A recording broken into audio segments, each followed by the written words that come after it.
train headed for Sunset City will be departing soon.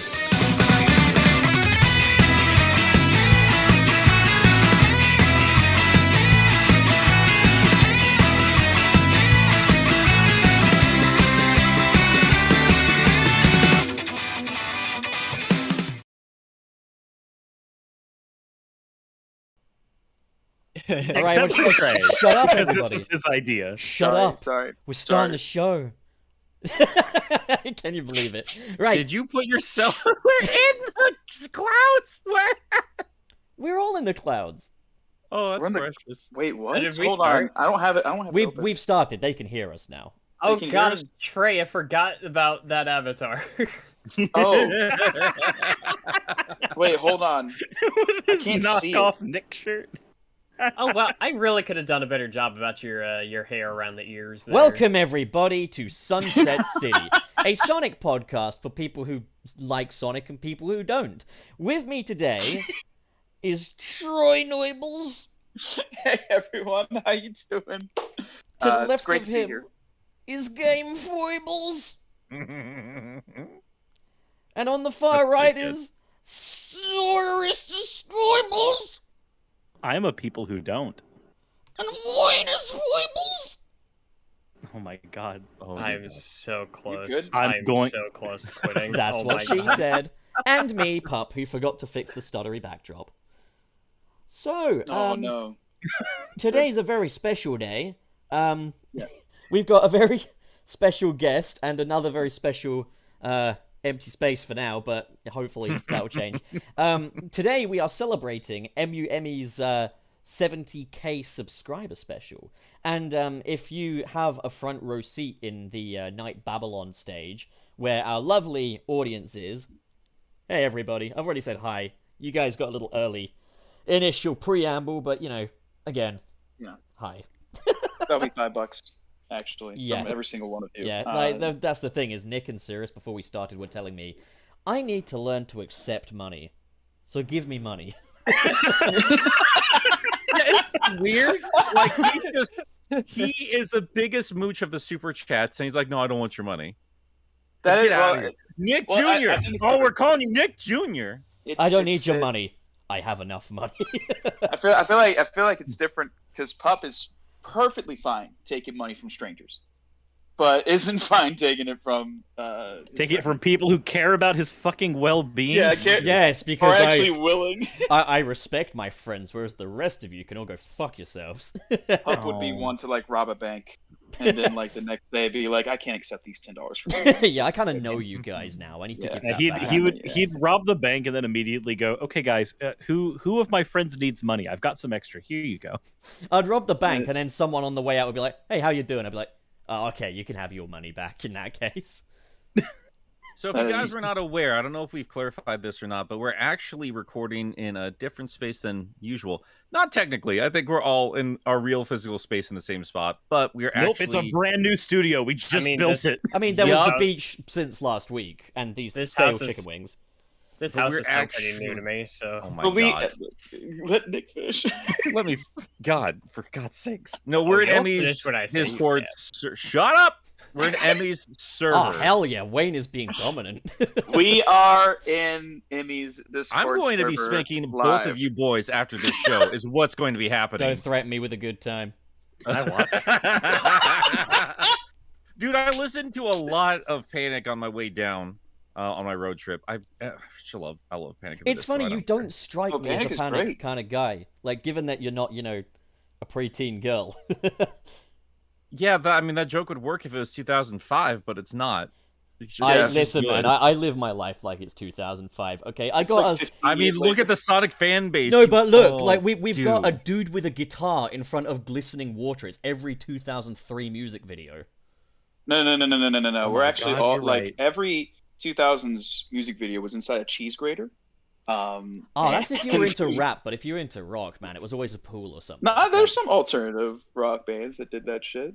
Like everyone did that, like inside a metal casing with holes in it. It's like cheese grater. I'll Right, send you well, an example. in that case, We gotta stop him before he talks about music. I'm gonna Oh, go what? on Google Images, look for cheese graters, and see if I can put us in one. Why did Nick act like me talking about music was like a bomb about to go off? Like, yeah, what is fuck. the title of this episode, Nick? Yeah, rave's not music, obviously.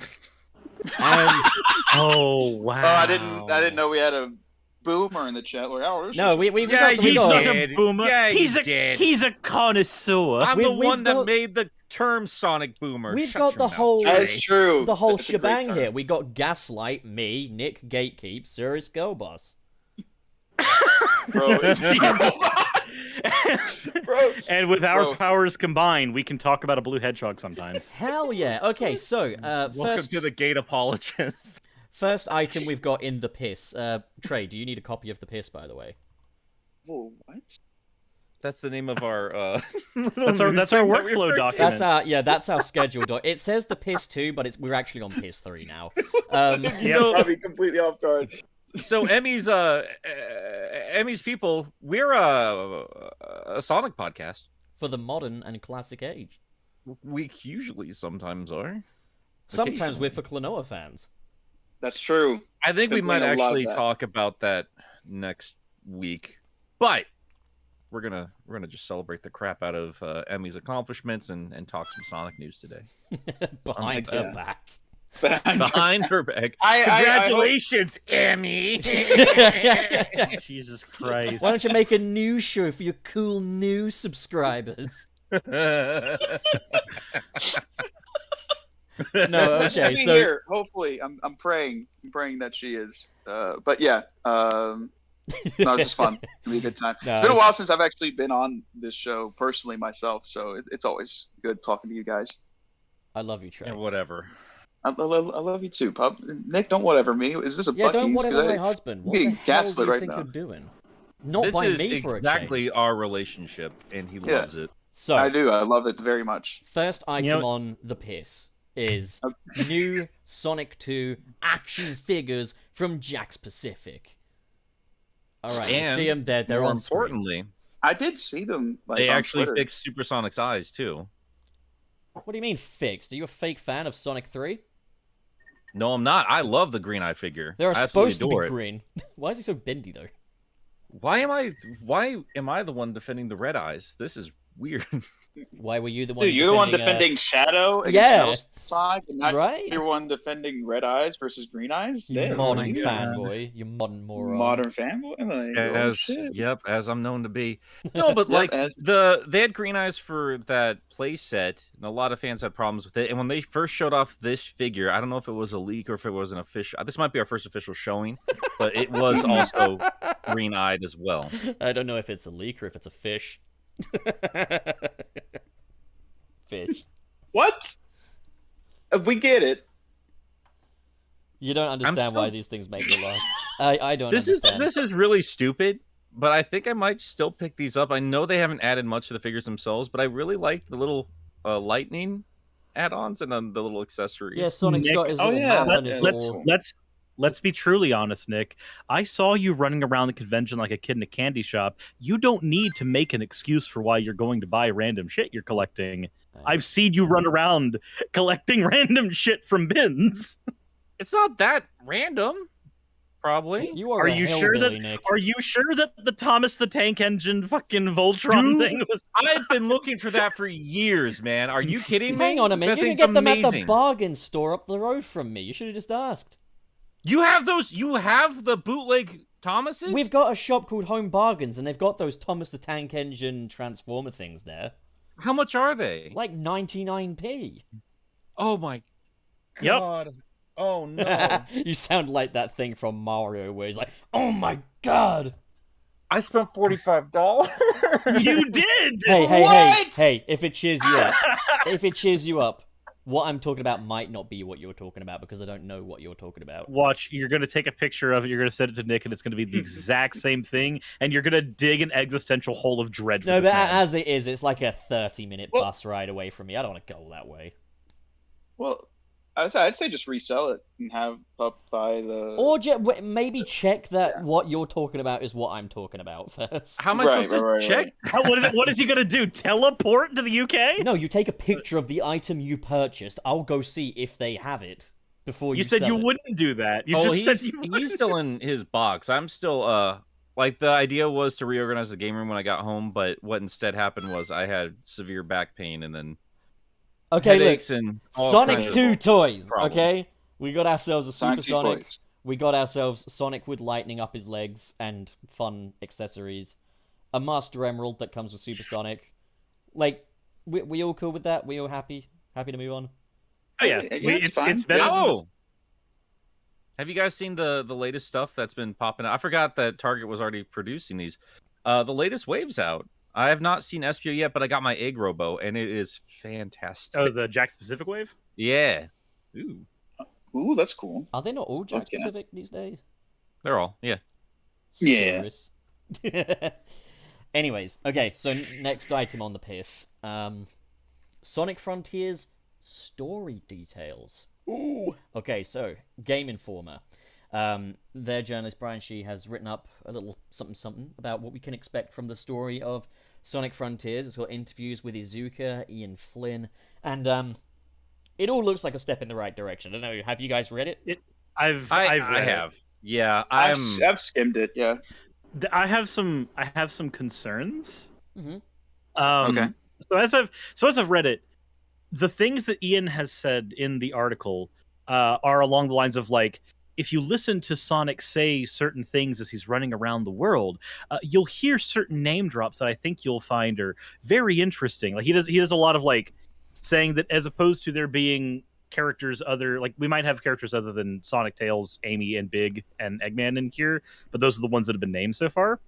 It sounds like there's going to be lip service to big moments in the Sonic franchise, but I don't think they're going to have any weight on the story itself. It's just more like they're going to acknowledge that things like the Space Colony arc happened at the very least. So you reckon Right. it's And, going to be like- like, hey, Tails, remember that time we went on the Death Egg? Freaking Yeah, sick. it's gonna be. It's. I don't think it's gonna be quite that bad because it is Ian helping with the writing, and Ian is able to be a little. He's able to do more than just like name drop. But Absolutely. my worry, the way that it's worded in the article, it sounds like it's just going to be like lip service name drops. At the same time, Yeah, that that's all it sounds should be. okay to me because when Sonic Generations came out, obviously we had the returning levels, and I was disappointed in Sonic Generations that they didn't actually seem to acknowledge those environments. Say anything about the places they were at. Literally, Yeah, it was just Yeah. like, oh, I Chemical just plant bit. left that place. I wonder what that was. I mean, I guess Like- like the chaos fight in Generations maybe would have been like, I loved it, but I would have also loved some commentary from Sonic noting that like he's done this in Supersonic mode before. How the hell is he going to do this now? yeah, but it's just like, all right, you know, like, He just does Yeah. it. So I guess that's the other side of the coin there. Like, yes, I am concerned that this is just going to be bits of lip service to some of the history of the series, but at the same time, you're right. There are moments where those bits of lip service are literally the thing that's missing. I mean, that's another thing as well, is like a comment that I think has been kind of a common thread is this almost feels like a Sonic Generations redo with the cyberspace stages. And like, given that they're kind of revisiting those levels, it's almost kind of like, yeah, okay, we released Sonic Generations, a game that had a lot of story potential, and we capitalized on fuck all. So we're going to try Right. again, this time with a writer that actually gives a shit. Fair. Yeah, this is exactly what I like. I've predicted this very specific thing when we were talking about the story, and weirdly, as concerned as I am with everything else with this game, this is like the one thing I'm feeling more and more relieved about the more I hear about it, because it sounds like he's much more involved with the writing Mhm. than not. Than we it sounds thought, like- yeah. Yeah, it sounds like they're going back and forth on how to handle it, and they're not localizing it from Japanese. It's the other way around, which I'm happy That's with. interesting. I like the more Yeah. Western focus here, and he's doing what he's always done with the character. I just got done recording this big, huge thing about issue 50 up for my patrons, but like, I do feel like, if nothing else, Ian is always trying to push Sonic forward, in terms of like his character growth. He can't do much, but he Right. always acknowledges that this character has been through 30 years of adventures, even if it isn't technically 30 years according to its own canon. But I don't It's know, like close enough. that maturity and experience shines through with his interpretation of the character. And, you know, if Sonic is going to be this perfect hero that Sega has made him out to be in the last few games, I think that he at least manages to justify it in ways that the other games haven't managed to do, if that makes any kind of sense. I think this is going to be the best story we've ever gotten in a spoken word Sonic game. I also like the casual, almost fuck you to Pontaff from Takeshi Iizuka, where he's like, Ian Flynn bought great improvement. He's saying what we're all thinking. Yeah. There's some more stuff in here that I'm actually happy about. They've noted in here that they wanted to make Eggman be a more fleshed out human being and less just a maniacal villain. And I am all for that. I think that villains are a lot scarier when they're not just mustache twirling, when you can see the cracks in the facade, when you can see that no, this is a person who became this. That means anybody else can become this. Like, that makes a villain more impactful to me, and it seems like that's kind of what they're going for here, because they've said that, like, yeah, Eggman's in the story, he's here, he's a big part of it, but he's also not just going to be the maniacal cackling villain in the background like he normally is. They want to make him more of a human.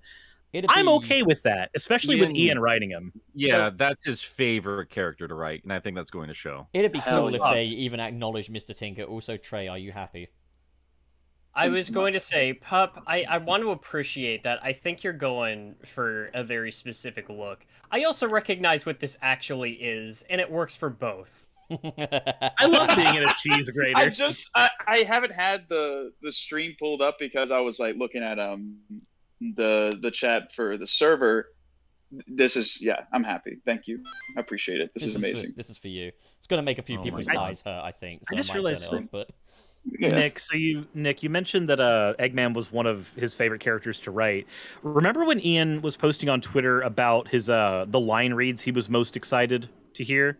Yeah, he's really excited to hear Mike do some very specific lines. Yeah. Yep. Yeah. We still have no idea what those are, but like the way they've described Eggman in this story, and now like reflecting back on those Twitter interactions, I'm very excited for this version of Eggman, because like one of the reasons that I've always liked the Dean Bristow Eggman is he was very, very grounded.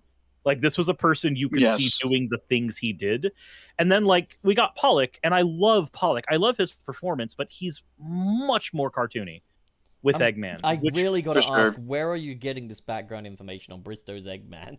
Because I got to be real. I love the adventure games, but I never got anything more out of Bristow's Eggman than I did Pollock's. Oh, I got infinitely more out of his. Like his the way Adventure 1 performance? The way he inflects on words makes him sound more intelligent. Yeah. Like, he's a much more threatening presence, and he feels like he actually means business, and the kind of like crazy scientist who isn't just about silly Saturday morning cartoon schemes, and more of, I'm going to bring an eldritch horror out of its prison to rule reality. Like, that's what Sonic I got. Fat AM not your favorite version of Robotnik? Oh, I love setting him Robotnik, but Adventure series evens it out just a little bit more. I'll say, like, here's the thing. I don't think Pollock can't do that performance, because there have been times where that type of sinister performance has shined through with him. Awkwardly, a lot of that was in Lost World. The whole, like, as long as my hands can strangle a Zeddy, I'll be fine. Like, the delivery on lines like that reminds me that, like, the Eggman that I love, the type of Eggman that I love, is well within Mike's ability. But I mean, even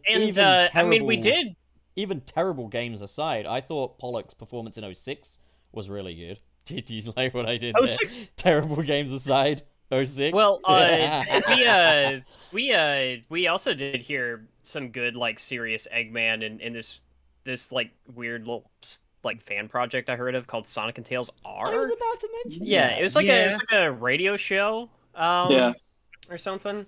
main don't know. composer of that sucked, but yeah, it was pretty good. Yeah, the music was pretty fucking trash, but Yeah, music was pretty fucking Oh. awful. But I mean, you can make Like, like it's like Trey, you weren't doing all the music there, so I'm joking for myself. I was gonna say Absolutely. you're casually ripping on people that aren't here. No. Everyone else did Monster. fantastic time except for some. If it foibles, was dude. just Trey, that would be fine.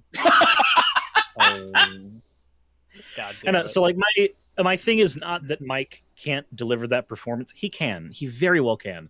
But typically the Dean Bristow Eggman has been the performance I love, and Mike's is a performance that I very much enjoy.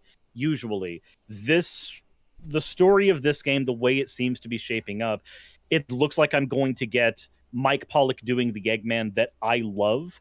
The more sinister, the more grounded, the more real character. I wouldn't call him a grounded, real character in the Bristow performances, personally. I don't think he's... Yeah, same. I love Bristow's Robotnik, and I love the adventure games, and I think they are a little richer on story, but I think by no means is Eggman any more deep in those games than he is in, like, Unleashed or 06, or... Like, I'd even go so far as Lost World, and even Forces, to be honest. Like, he feels more like a. So here's my take. The Dean Bristow performance for Eggman feels more like a real person who has been put into a wacky situation and is going to try to control it. Whereas the Pollock Eggman feels like a person who's always existed within these wacky situations and knows how to control it. That's the line for me. I love them both. Bristow sounds like a goofy cartoon evil scientist. It is so much harder for me to Yosh. take that like the more modern Eggman seriously. It's there's this thing that I notice is in because the scene from Lost World gets brought up every once in a while where it's like, oh yeah, he did have that one line where he actually sounded pretty serious in that game. But I'm also kind of tired of like giving credit to an entire game for like a single scene or a moment that lasts about 5 but seconds. then Unleashed, Looking at 06. you, I'm looking at you, Sonic and the Black Knight. Unleashed 06, like, we've had plenty of good Pollock. I personally, I appreciate what you guys are saying. I don't We get have it. good Pollock, but we don't have the same. We have Eggman. We don't have Robotnik. I feel like there's a growl to Bristow's that's not there. And to be completely fair, I don't think we will have. It would have been nice to see what Bristow could have done with better voice direction, because as far as I'm concerned, the localization of those early games. Oh, it was pretty bad. It's rough. It's rough, and I think again, Sonic and Tails R showed us, even with age, that a little bit more experience in voice direction goes a very long way. For sure. Yeah. No one wants to do a bad performance, like, at all, so it's like giving them the opportunity to do that.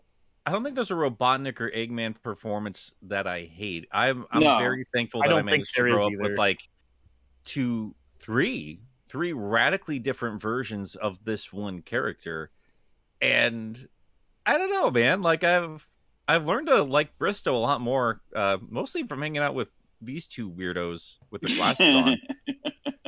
But also, like Pollock is he's really grown on me, and I'm really excited to see what he's going to sound like with an Ian Flynn script. And that's I should state. I know I'm ripping on Pollock a lot here, and I've done that plenty in the past. He's a good voice actor, and he's good as Eggman. Like I don't want to. I want to say that my issues are usually more in terms of the writing, not necessarily his performance. And I think he owns the character. It's just not my preferred like villain for Sonic, I guess, or at least portrayal. I guess but that doesn't mean easiest...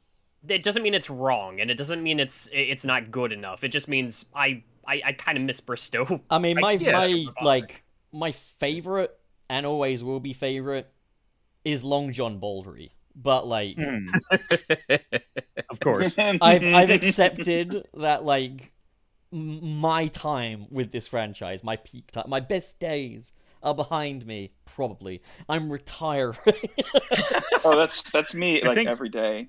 I think for me, it's like if I were to put it as numbers, like Sat AM Robotnik, we've got for me is like a clean like 98, 99. Like you're as close to perfect as you're going to get.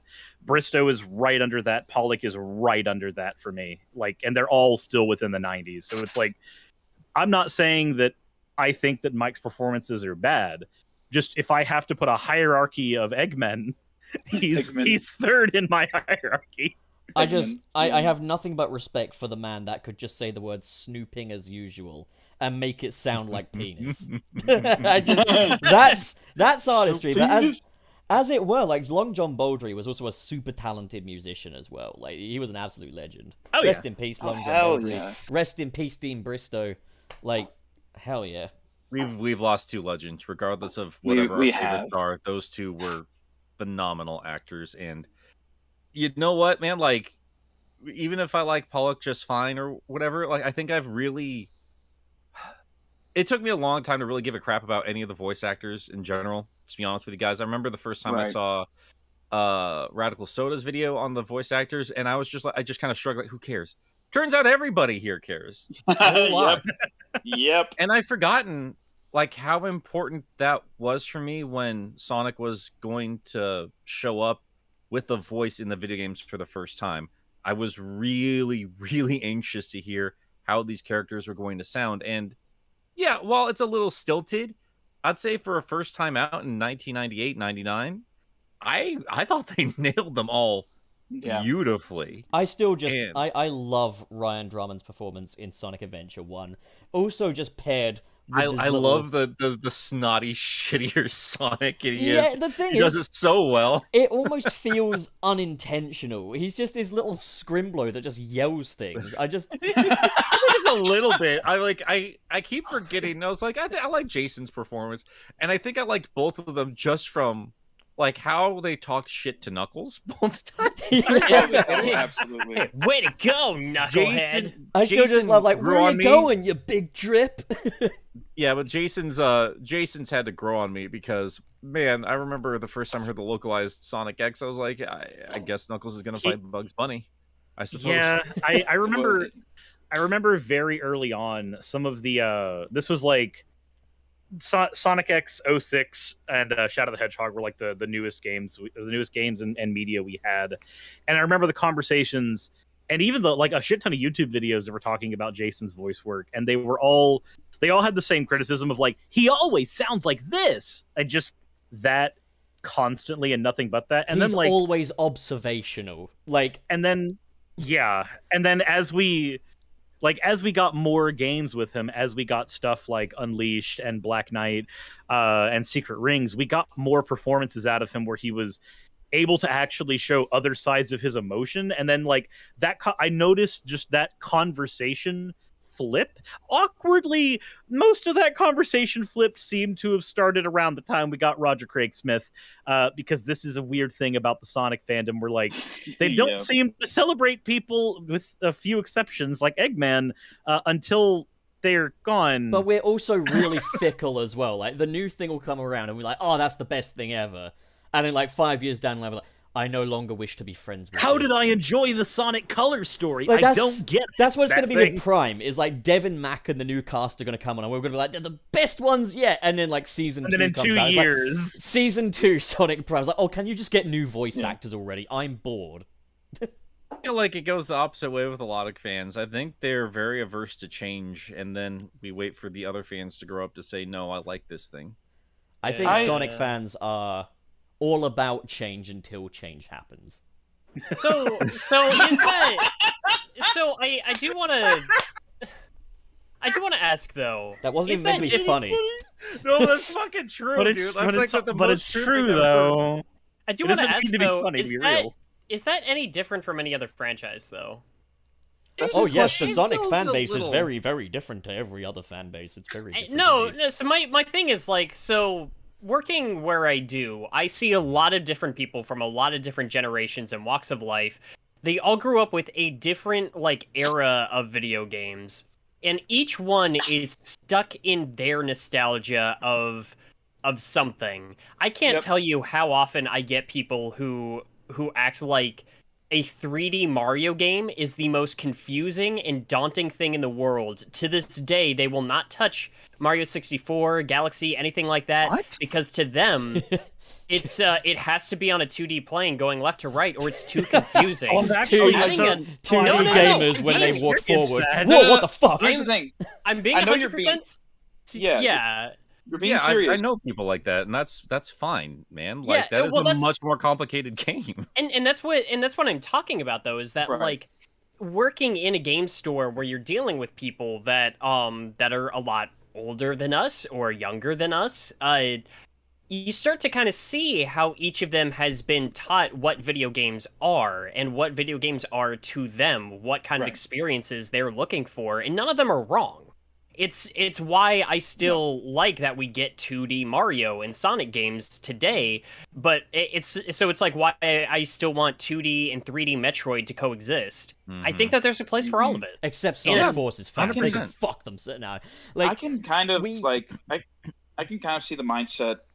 Like I was kind of like, what? Why would they think it's more complicated? But then I remember the first time I played Metroid Prime, and I was like, oh shit, this is way more vast than the 2D stuff I'm used to. I mean, even So it looking might be like to- the same thing. Even looking to the future, we do run the risk of being, like, in some ways, gamer generations before us, because I do remember when I first got into Sonic, and I tried to become a part of the Sonic fan community, like, it was Sonic Unleashed, and I was one of the few people, well, I was one of the people that was like, I think I actually prefer Sonic in 3D. And I used to get dogpiled on, like, comment sections by classic fans saying, oh, you kids growing up with the new ones, you don't know what you're talking about, the classics are. And the thing is, children. we do run the risk of becoming that with, like, Sonic Forces people who grew up with that You era. already are. Oh, I already am. No, I already am. that's the And thing, I is, am- like, the reality is, we joke, but, like, I am trying to stay open to the fact that there is a standard that exists where Sonic Forces can be considered a better game than the ones that I like, than Sonic Unleashed, than Sonic Adventure. As hard as it is for me to believe that sometimes less content can be better, like, to them it's Yeah. probably more streamlined, requires less patience, it's more spectacle, and it's like, you can take anything and turn it into an insult. You can, like, take, oh, it requires less patience because you guys have no attention span, but at the same time, Yeah. you can be like, oh wow, classic fans getting all excited seeing a marble. Like, you know, you can turn anything into an insult. Well, that's like, I do want to stress, I think that this isn't me saying that we should denote critical thinking or throw No, away not at like all, actual you know. actual criticism and everything.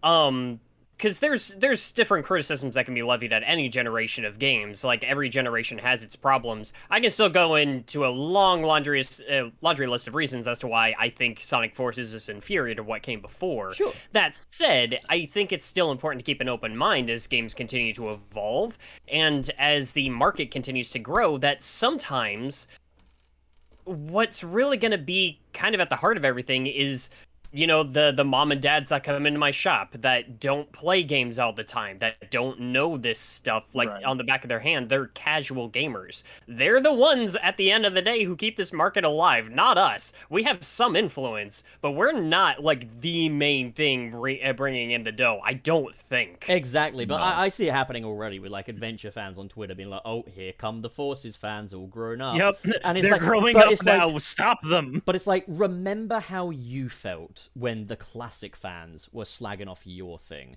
So it's like, I'm not saying don't criticize it. I'm just saying, like, Yeah. we do need to keep an open mind as to why some people might say Sonic Forces is better Yeah. than Sonic Unleashed, Sonic Forces is better than Sonic 3 and Knuckles, you know? Like, I will say it is dumb seeing takes where people are like, this game has so much ambition, then they like praise the UI. That's the thing. Like, that's the thing. I mean, like, I feel like I get waved off a lot just for being an older fan, but like, I think there needs to be a difference between like critical thinking about what makes this a well put together game versus I just like this game. 100%, Yeah, but it is a absolutely. separate Right. conversation. Like, Yeah. It is an And- entire. You're right. You're 100% right there. We've also Yeah. we got to treat Nick well here. We got to treat our old timer well, because we don't want to be treated like We shit don't know by how the long Forces we're going- fans. We don't know how long we're gonna have him. Nick doesn't want to Oh, talk. shut up. I don't think Nick wants to take shit from Sonic Adventure 2 fans any more than I want to take shit from Forces fans, you know? Like, we got to look Especially after... because me, Forces so fans I are don't- wrong. what is weird, I've always found this fascinating growing up. It feels like it's not SA1, but it is SA2 where that divide really and truly starts to happen. The line in the sand. I feel like a lot of classic fans were super, super hyped for Adventure. And I certainly was. My second favorite Sonic game. I guess it's just because of like how widespread the fan base became after Adventure 2 and then eventually Heroes dropped. But I don't know. I've always found this stuff super, super interesting. I think Sonic Adventure 1 was the transition to modern. So no one make any jokes about Sonic and transitions, okay? I'm sick of it. But, like, Adventure 1 was the transitionary period between classic Sonic and modern Sonic, even down to the way he looks in that game as well. Well, yeah. that was the big push. Yeah, because, like, Sonic didn't have a mainline game in the Saturn, so the mindset was to make Sonic a system seller again. It's like, how do we do that? Well, we have to kind of like pseudo reinvent him. Not really, because Adventure still carries a lot of the same core design philosophies of the classic games. It did exactly what a 2D franchise going into 3D should have done. Yeah, exactly. Agreed. There's a lot of extra fluff on there, fishing and of course, Omega and not Omega, Gamma. All of it's. It really is a shame that they didn't like do more of it. You know, like just that particular playstyle for Sonic, dude. I just like that's what I miss, and I get kind of tired of like getting thrown out of the conversation. It's like, oh, you just like the classic games. Not saying you guys do that. I'm just saying like in comments and stuff like that. When I put out a full video and then like, oh, you're just a classic cuck. Like, well, I mean, if you want to be a baby and throw names around, good for you. But like, what I've been waiting for this entire time is like, I want to see that classic momentum put into a 3D space because I feel like it would be a hell of a lot of fun. It would, yeah. It's almost kind of narrative poetry in a way, in that Sonic moves too fast. In that, like, he's all like, gotta keep on moving forward with these different play styles. It's like, yo, hang on, I like that one. Nope, moving forward, we're doing parkour now. Yep. See, it's like poetry, and that it rhymes. They rhyme. It's gonna be great. It's gonna be great. It's like the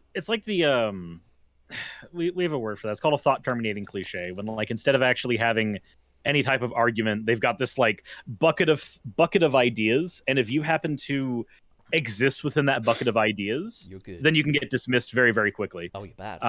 Yeah, and it's like I wish I could remember the exact phrasing. I don't know if any of you guys have seen Steak Bentley on YouTube.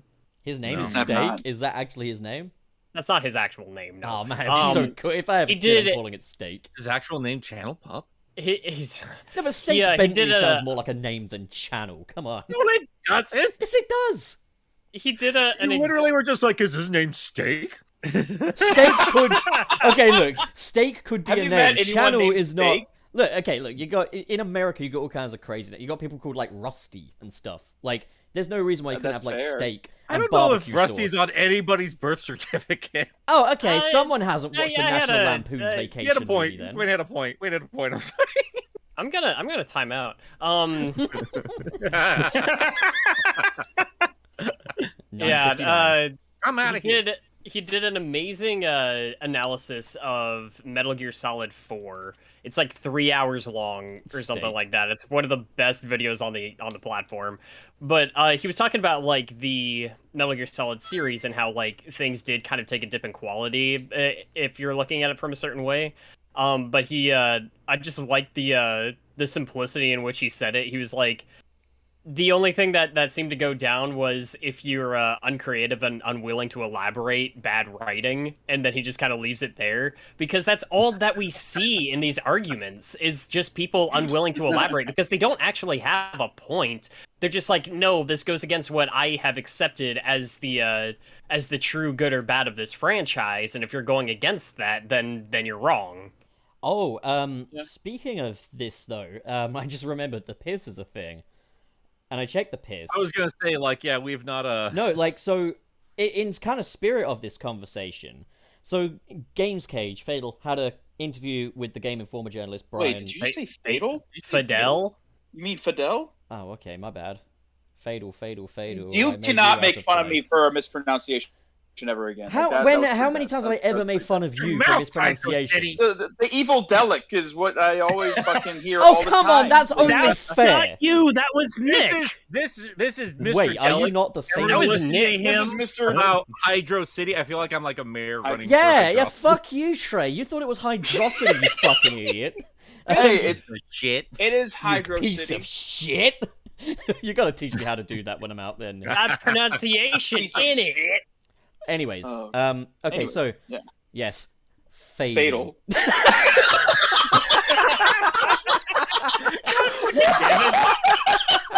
I'm Wait, just Trey, like Trey, hold on. Did you just do a Mike Pollock? Woo!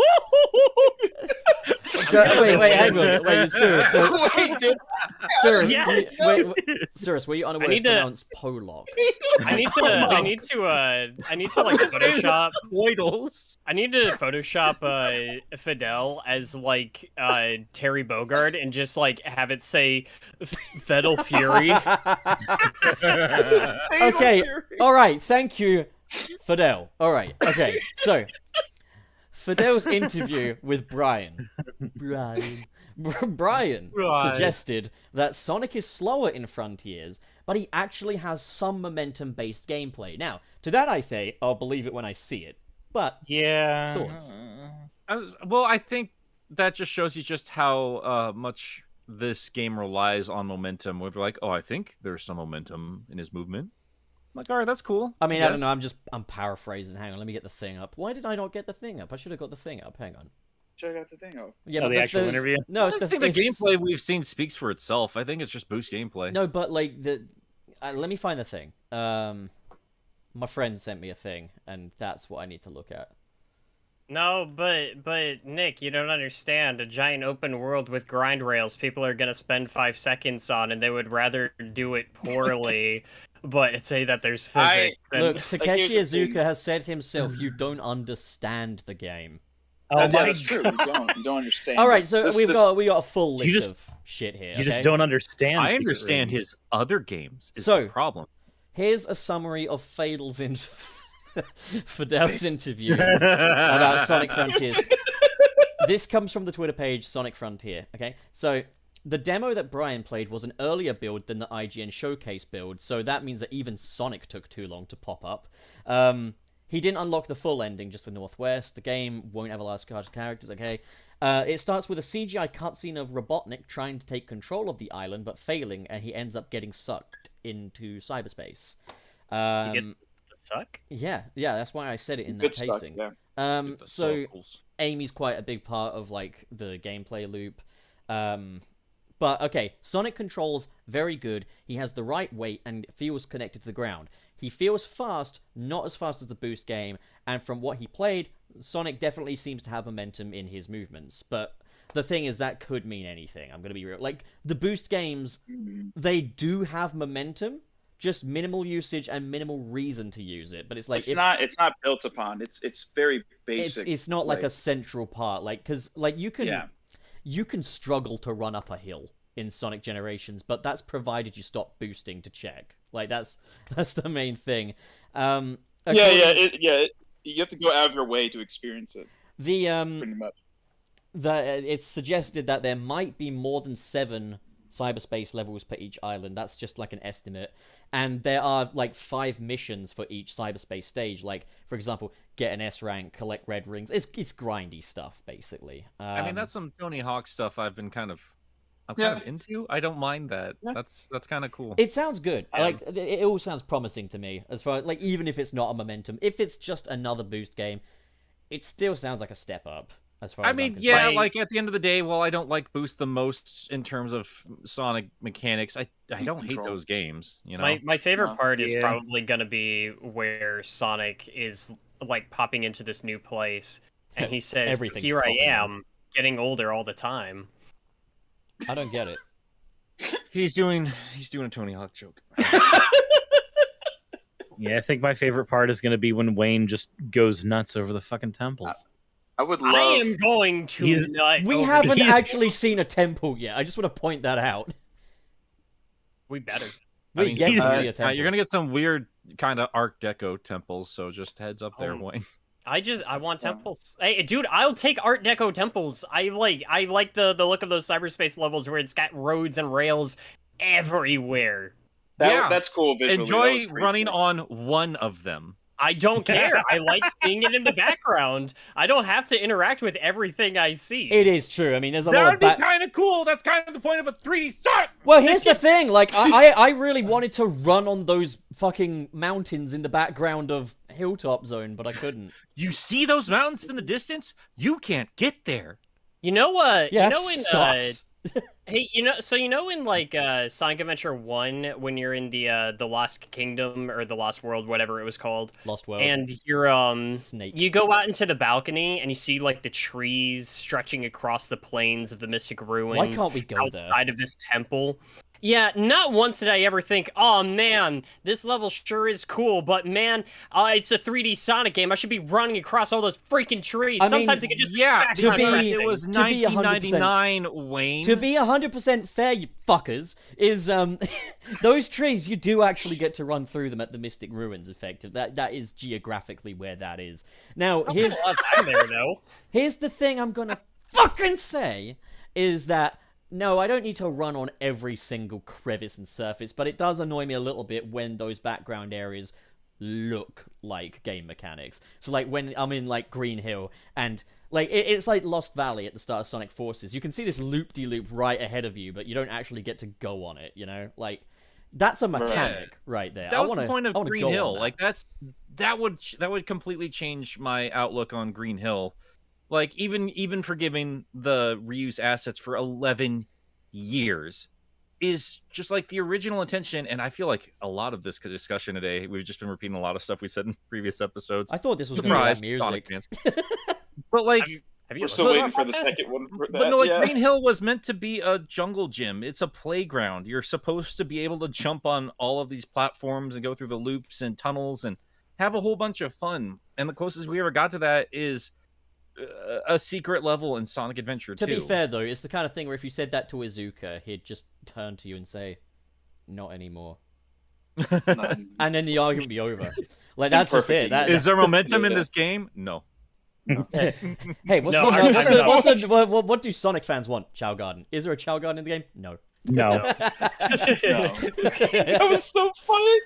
Like, look, I want the Chow Garden more than probably anyone else, but that was the most hilarious thing I've ever seen. The thing Like, is, that though, was so it eager to say no. It proves that he knows. He knows what you want. Well, yeah, they're listening. knowing your There's a target- difference between listening and executing. Yeah, It's like knowing your target audience and then just going, no. I mean, I was kind of saying this in the chat, is like, and like there is backup for this in that, like, you know, what Stealth said regarding Sonic Origins was like, you know, Izuka's a cool guy, he's pretty misunderstood and stuff. I do get the feeling that, like, if you replaced Izuka, the problems would still all be entirely there, because he's answering to Sega of Japan, ultimately.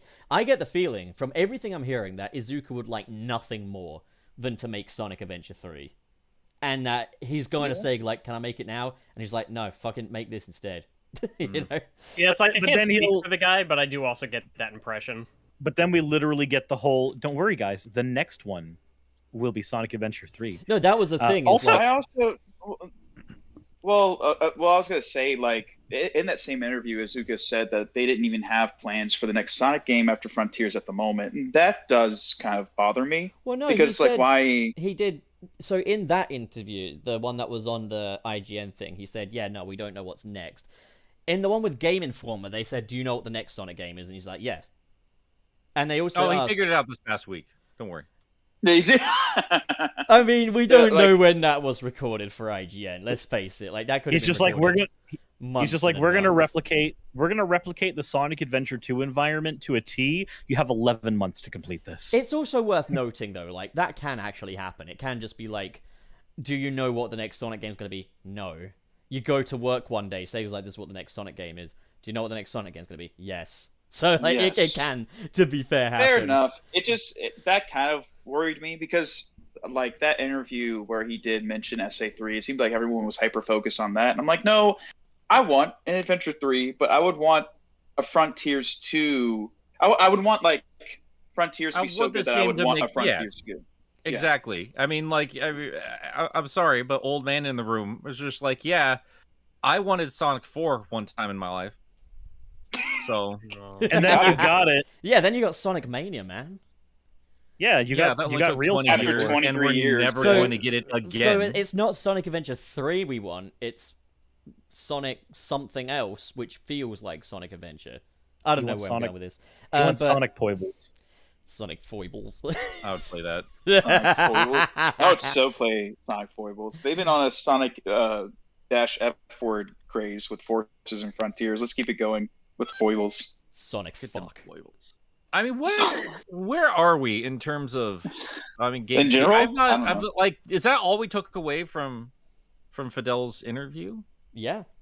Is I that didn't there's know- I didn't know if good? Is there anything else? I mean, short of this is- actually breaking down the entire interview, not everything there is stuff that we know. I watched the interview, and like a good chunk of it in like the first half is like, in 1991, there was Nintendo GameCube, which had Sonic What? Unleashed, and I didn't like it. Whose voice is that? I think you're doing like that weird Russian dude This using the YouTube videos. Is my Xbox One, and this is a Nintendo shit cube. The reason why I call it a Nintendo shit cube is because it is piece of shit. No, I'm gonna be honest. I didn't know Fidel had an interview with anybody until like this morning when y'all Yeah. brought it up. Yeah. Yeah, People are I've been. just scraping for any kind of detail about this game. Graphics Yeah. by ATI. I just Man, want. I just want at like, this- ATI my ass. I kind of don't want to know too much more until it's out. I want to be. yeah. I want to have a Breath of the Wild experience with this game, in that was a big game where I went into it. They don't really tell you what all is in there in Hyrule. You just gotta go find it. Yeah, I I mean, yeah. it's want just, that, but I just want one solid good trailer. Just one solid good trailer that sells me on the game, Is and that I'm what like, all right, trailers should I be? want Here's one what you're- solid here's what good you're gonna game. get. Here's what you're gonna I get, want- Trick. You're I want going one to solid get. good life. You're going to get one of the confirmed voice lines from the game, and that's going to be all that's in the trailer. It's going to be Sonic running around in a field saying, "Wow, that looks like a good place to put a Chow Garden," and that'll be it. That is all you will get. Already confirmed that that's one of the lines. Yeah. Yes, Wow, that's this is- exactly why that's going to be there. Hey, Wow, Lois, this remember is- the time I had a chow? It better be near Clearwater, or else they're wrong. This is starting to look more like a sand garden. Damn it! This Chow Garden's looking more like a Wisp Garden right now. Oh. Oh no! Oh, Please He's stop hurting me. Say Crush 40 lines. When he talks to. I guess I'll just Yeah. always be Sonic Forces. I guess Yours I'll- is filled with evil, and mine is not. Wow, this is really a Sonic Adventure 2 battle. Wow, this really is a Sonic the Hedgehog 4 episode 2. Now all I gotta do is imprison the natives and call this the Sonic Frontiers. This really is a Sonic Chronicles: The Dark Brotherhood. Trey, do you want a chicken wing, my beloved? Chicken? Yeah, sure. Yeah, here you I go. can't Hang on, wait. I hang can't on. wait for Sonic to say the iconic line. Eat up. All right. It's Morbin time. Make eating sounds. No, it's jam and juice time. Hold Juice on. and jam time. There you go. Little That's the fucking joke. The we go. actual That's my scene eating sound. where Uncle There you Chuck go. gets it wrong. Thank Thank you, you. Nick. You're welcome. Suris, your turn. No, I'm good. Eat the chicken wing. You don't want a chicken wing? You got to remember, Suris, it was made in America, therefore it's illegal because Japan always knows what's best for Sonic. Eat the chicken wing. I like how in these Just fucking imagine- interviews Imagine- they've actually confirmed it. Like, yeah, Sonic's just not that popular here in Japan. We fucking hate Sonic. Oh no, but Yes. Mobius and Freedom Fighters are not canon, so they shouldn't be in the games because Japan clearly knows what the hell they're doing. Can you imagine? Okay, can you imagine? Because like I know that that Ian has said that there's going to be a lot of name drops, since Moon's who is going to be doing some name drops. So can you imagine Sonic just runs around? He goes, "This reminds me of that time with Sally," and that's just it. Just like nothing If else. that was literally it. Like this is how desperate. Like this is like Clonoa fan levels of desperate here, right? If that was all I ever got in the mainline games, I would die happy. I put the chicken Leave it wing on silent? the beach. Just leaving it silent there. It's on I the don't need them beach. to be a main part of the game. I didn't like them when I was a kid. You just need to know that they exist. I just want to reference all this wonderful extra canon that was brought to the table and bring it to the games. Like, this is a dead, boring world. Fill it out. It's all there. Are you saying that considering it Legends canon isn't fulfilling? Look, No. there are some things that deserve to These stay in Legends get canon. action figures, Wayne. It's Damn. ridiculous. Actually, you're right. You got me there. Next, we're going to get the fucking game about Sonic being on a jungle planet with a bunch of weird people. That was a Ready weird for book. Zeti? There's a Star Wars Legends book about Mace Windu going on to a jungle planet, and there's a lot of weird racist stuff in it that doesn't. Wow. It's That's very appropriate for strange. this show. Thank you for bringing that up. 110%. Bringing down the mood here, Suris. This is literally, you brought up Legends canon. This is literally the So franchise. racism. You're right. 100%. Yeah, Suris. Shadow the Hedgehog talks about it. In Your the famous punishment line. for your racism is God. I've put you on fire, sir. In his defense, I did also make the Sonic Frontiers joke. You did do that. You did. You did. We That's are the racist side of worst. the table. All We are right, the- Wayne, you two are going to be on fire in that case. We are the Gladly. terrible people. It's a good thing you guys are in water. Chicken wings just sitting on the beach. They're on fire, but it doesn't mean anything. They can just jump in. Oh, right. Well, guys, last little bit of things here before we get into our fun topic for the day, because we really are just repeating. Like, if Emmy's folks are not used to us, like, this might be new opinions, but anybody who listens to us on our main channel, they're used to all of these opinions. I think we've had some of these talks verbatim, and not too long ago. Last little thing here. The chicken wings on fire. Sonic Origins is getting a patch. I kind of feel like that was always in the cards, but I don't know how much is actually going to be fixed. We don't have any I- details on what the patch is doing. Oh, is my concern. they've fixed the music. Jun Sano will now be playing all of the Sonic 3 soundtrack underwater. Oh, nice. Perfect. You know It's what? about Like, that if they whenever- just gave him a that'll be guitar, fun. I'd be fine with him going ham. I don't care Yeah, if it's go- original sound font or not. Get the actual hard times. Keep him the hell in away mind. from It's middies. not. Well, the Genesis is not a sound font. It's an instrument. What Get the hell ever. get the actual hard times by These Jetsons. details matter to me, Nick. I'm sorry. I'll Ima- let wait, you wait, let wait, know music or imagine. something. Imagine if they Oh, said, yeah. okay, we've restored the Michael Jackson soundtrack back in there, but they put it all in the wrong places, so Carnival Night now plays over Ice Cap. Yeah, nice caps inside No, too. That was Door funny. into, Knowing them, Door they find into- a way. Door into Summer plays over Ice Cap. Honestly, that would be way better. I love that song. It's That a good would be an song. improvement over what we got now, yeah. I mean, to be fair, I think the only one of those new tracks that is that bad is the Carnival Night ones. I think Ice Carnival Cap's Night's fine. Oh, absolutely the good. instruments I on agree. the muted instruments on all of them sound bad to me. I They're mean, yeah, but actively that applies distracting. to all of the Sonic 3 soundtrack on there, as far as I'm concerned. It all sounds Mm. muffled. Like, Oh, it doesn't sound as actually. Yeah, now that you mention It, it, I it think even, does. Like Yeah. even Angel I'll go Island into- sounded a little yeah. off. they're all I'll muffled. go I don't into know what they detail. did. Yeah, I'll go into detail about They it. But messed like, it up. It seems that like most of all the even sound effects and music, even that's in the original Sonic 3 Knuckles in Origins, is like all like muffled and quieter, like super quiet. And I'm like, what happened? Like, how did y'all this even is, mess this up? These guys were a big contender in the market once, you know. Sonic arrives on the snow island in Sonic Frontiers. It's like, whoa, hard times, happiest days of my life. Oh my god. God. Yeah, Carnival Night Acts 1 and 2 are both pretty trash. They're actually wrong theory-wise as well. I'll go into that whenever I get around to it. But yeah, even the music theory of both those tracks sound off. We have a Yeah. slight problem in that the fire appears to be spreading. Like, now the plate of chicken wings is on fire. I'm kind of glad Amy isn't here. I don't think she would be a fan of being on fire. Would she be a fan of you being on fire? Probably.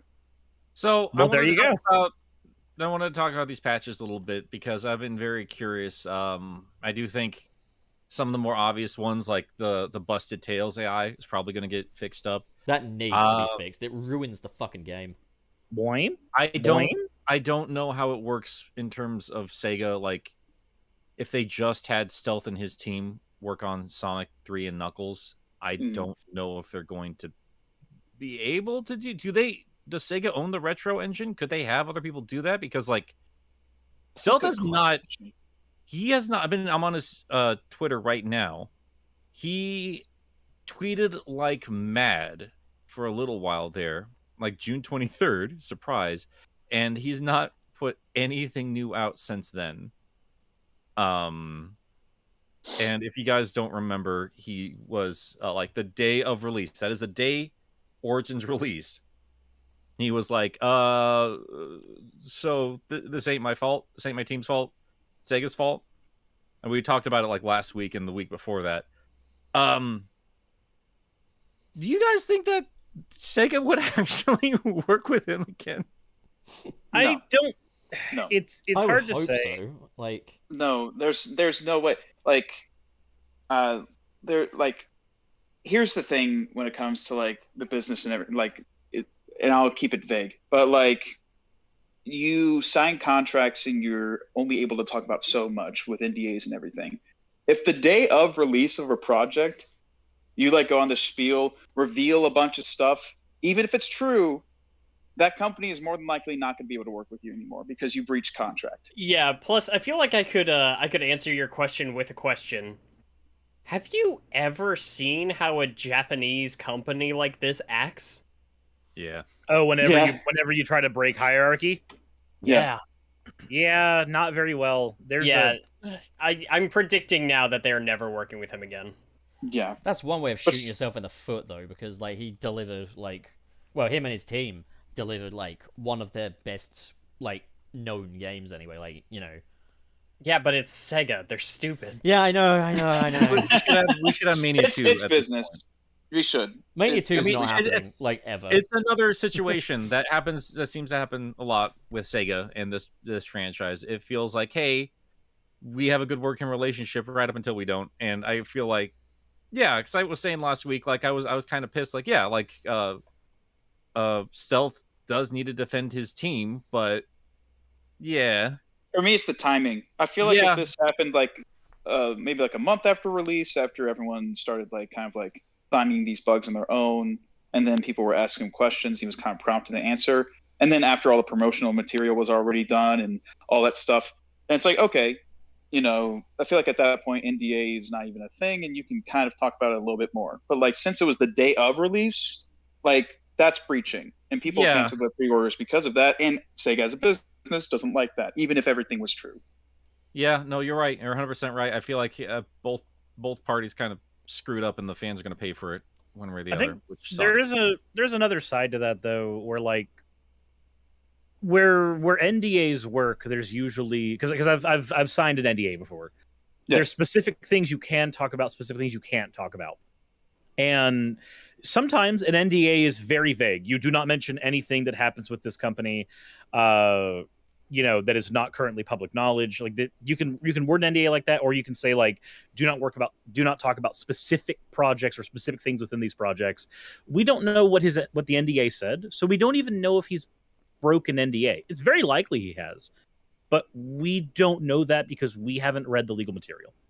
I'm less concerned about him breaking NDA, although that is probably something that did happen, and I'm more concerned with the light in which he painted Sega and them not being happy about it. That's I think it's both. Like I feel like even if it wasn't in the NDA contract of like him not talking about working relationships within Sega, I don't think Sega would want Stealth to do that anyways. And you know, as a company, you don't want what's that noise? That is Pup It's being Pup gross. giggling at his fucking chicken. I'm trying But, not to be disruptive. Like, But like, you have a mute. You have a That mute was button such for a that. big giggle. Everyone look at me and my silly chicken leg. I thought it was like a cup being dragged across a table. That's what it sounded like. About to be. Jesus Yeah. Christ. But yeah, dragged across the table. Suris, do you not want to I make love to your new wife, the chicken wing? the chicken wing. No, I'm good. But I guess to tie this thought into a bow, yeah, I feel like either way, I believe he did breach NDA, but even if he didn't, it's still one of those things where it's like after he posted that, a bunch of news outlets and a bunch of videos spread it like fucking wildfire, and were kind of taking Steltz's word as gospel. And like Stealth could be 100% right on everything, but as a company, you're like, no, right at release date, no, like we gotta take care of this and everything. Yeah. So yeah, He was in a bad It sucks. situation, it sounds like, but yeah, at the end of the day, you know, you got to be a professional. You got to take it Yeah. on the chin occasionally, and yeah, I mean, the more I look at, the more defensive this feels, more than professional. So yeah. So long and short of it, what I'm saying is we're probably not going to get proper updates to Sonic 3 and Knuckles, which offends me on a personal level. Yeah, no, I mean, I'm with you. Sonic 3 Knuckles is, I mean, it goes back and forth between my favorite Sonic game. Did that and SA1. So, like, I'm taking it, like, I feel the hit, you know? I'm with you. I want people to play. I want this game to be more accessible. And this was the opportunity to, and now it's not even going to be the best version that it can be. So, Thing is, though, just it's kind of not like gonna a be the last time. All right, Yeah. go ahead, Wayne. Well, I was gonna say, there are definitely gonna be people who find this over dramatic, and it might be, but I'm at the point where seeing what Stealth said, and I can only assume at least a certain amount of it is true. And given the way Sega handled the work by this team, and the way that they would probably be happy to just kind of throw them under the bus for the quality, and the way that they have treated this entire project with such little care, I honestly, at this point, feel like trying to defend Sonic Origins as a product is actually, like, distasteful. It's detrimental. This is not okay in the slightest. It's not fine. I don't care Nope. how okay some people had it with their game. The fact of the matter is, like, this is the pinnacle of the series. Yeah, I know Yes. a lot of people like the 3D stuff, but like this is when Sonic ruled the world. Like this is when he scared the shit out of Mario. Like this was a big deal. And if they're just going to give us like the bare minimum, like the 5 games from the classic series, then I expect it to be the most polished ass version of those games as possible. Yep. And Yeah.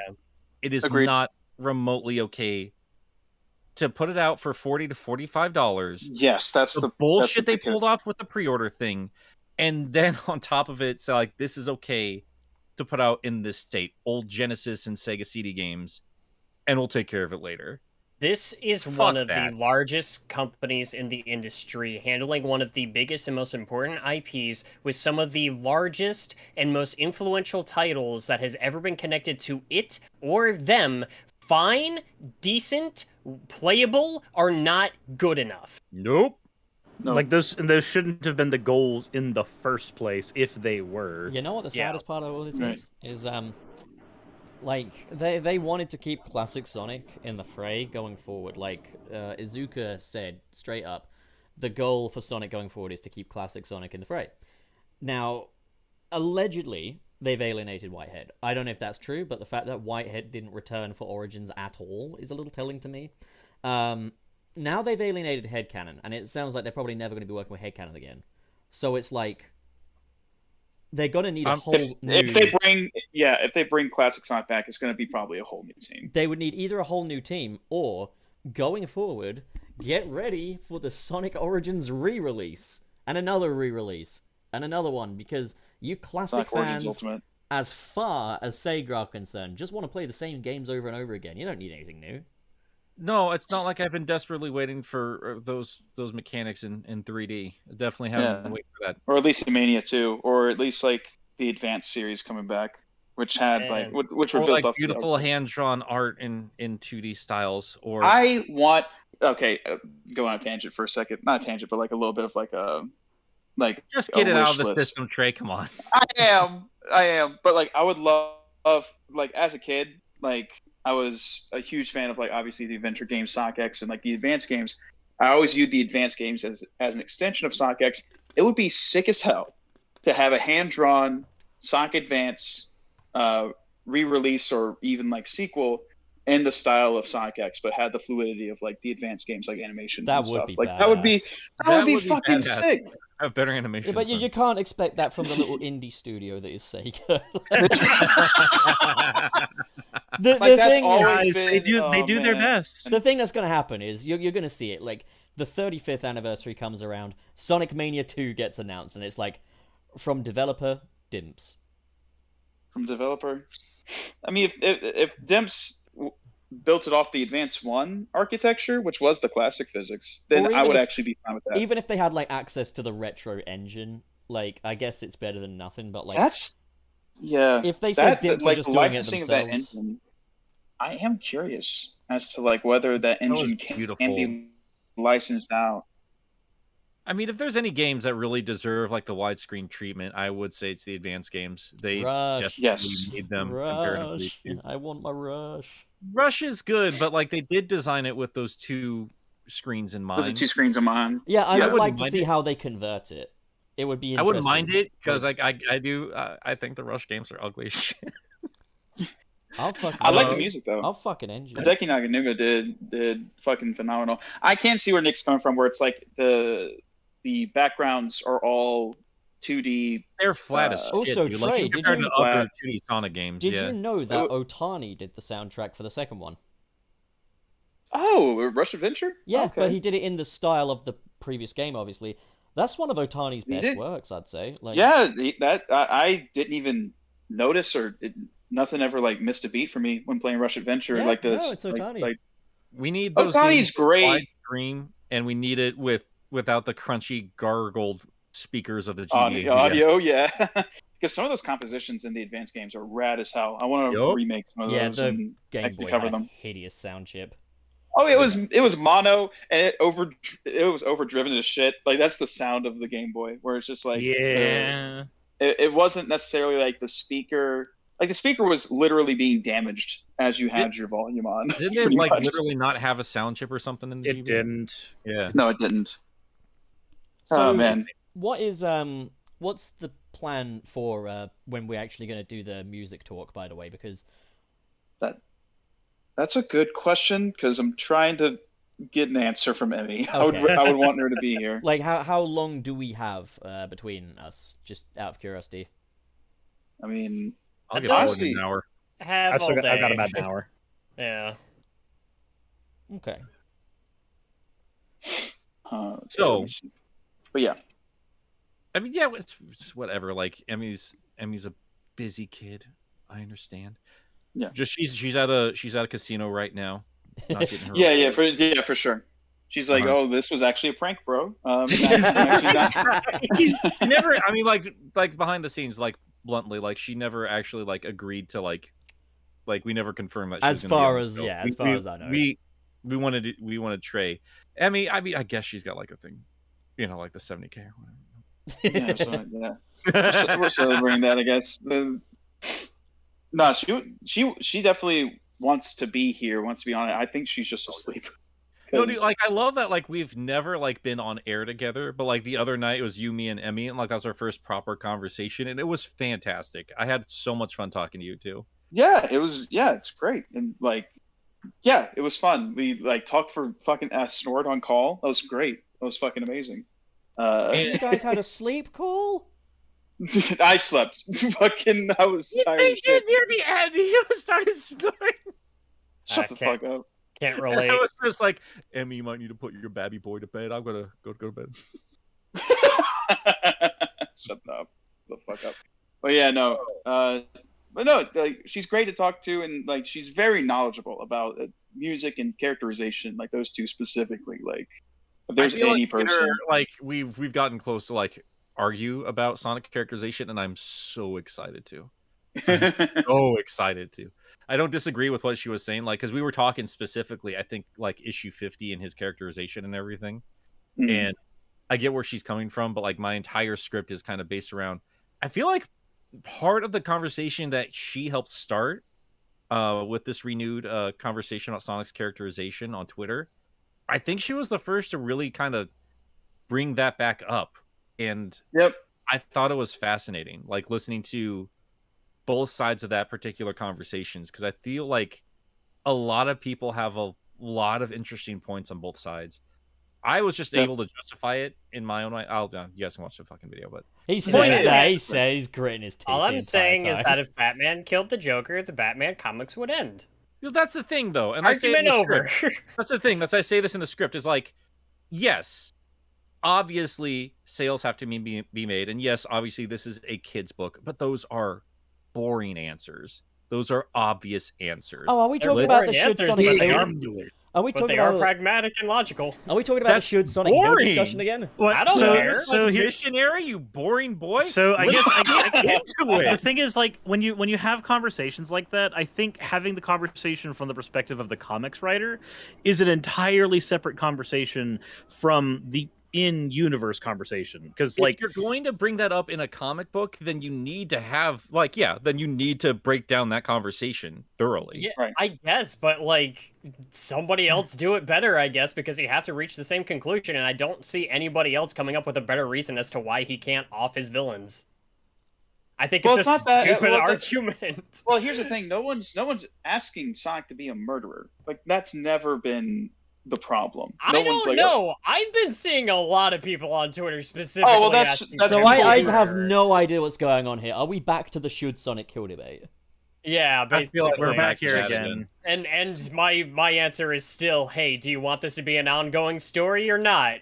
My answer is still Sonic doesn't kill. He's got a no kill rule. Well, no, Sonic doesn't kill. That would be stupid. My- Anyone who thinks that, and if Like, that's can you their problem with imagine? issue 50, they're missing the point. Can you Like, imagine that's not- Sonic just snapping Eggman's neck? It doesn't look right if you picture it. You I mean, know? Eggman My can, thing is, I mean, we can have Scourge doing it, and then suddenly it looks fine. But, I think for me, when it comes to the question whether or not he should, I think Sonic Sonic letting his villains do more damage in the long run is a character flaw of his. But the thing is, if anybody thinks that you shouldn't write your characters with you should write your characters with no character flaws, they should make the correct decision in all situations.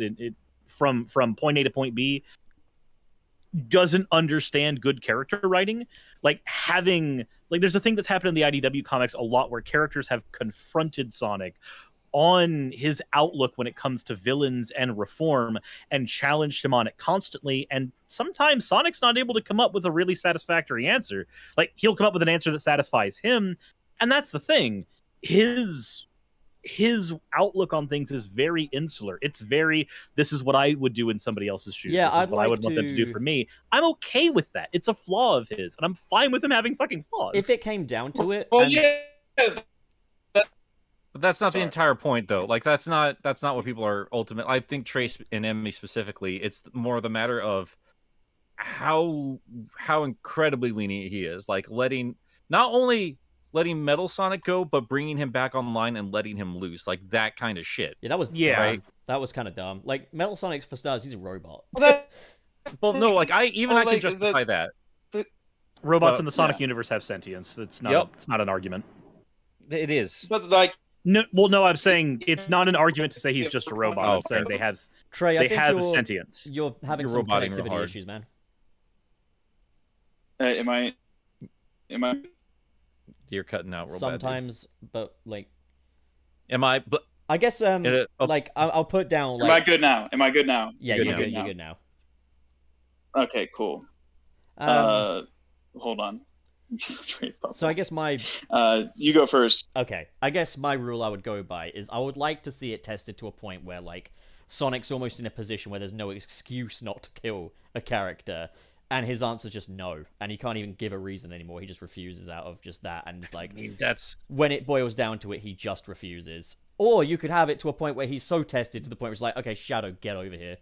Like, you can do this your way. You can go to town on him. But I'm I not. kind of feel like that was kind of the overall theme of a lot of what Ian's writing was. And again, like, I don't want to get too much into it because I spent like an hour and a half recording all of my thoughts about issue 50 yesterday. I can justify all of it, and I understand where he's coming from. Like I said much earlier on, Mhm. I feel like this Sonic that he's writing, no matter what kind of rendition was your favorite prior to this point, be it the adventure games, classic games, Sad AM, even Archie and Fleetway, I feel like any one of those versions of Sonic, you could see growing into this Sonic, because he thoroughly explains, like, yeah, man, I've done this plenty of times, and I'm not going to change who I am because intentionally evil people want me to. Like, I'm not going to stoop to that level. Like, that's literally the entire point of the Dark Sonic scene in Sonic X.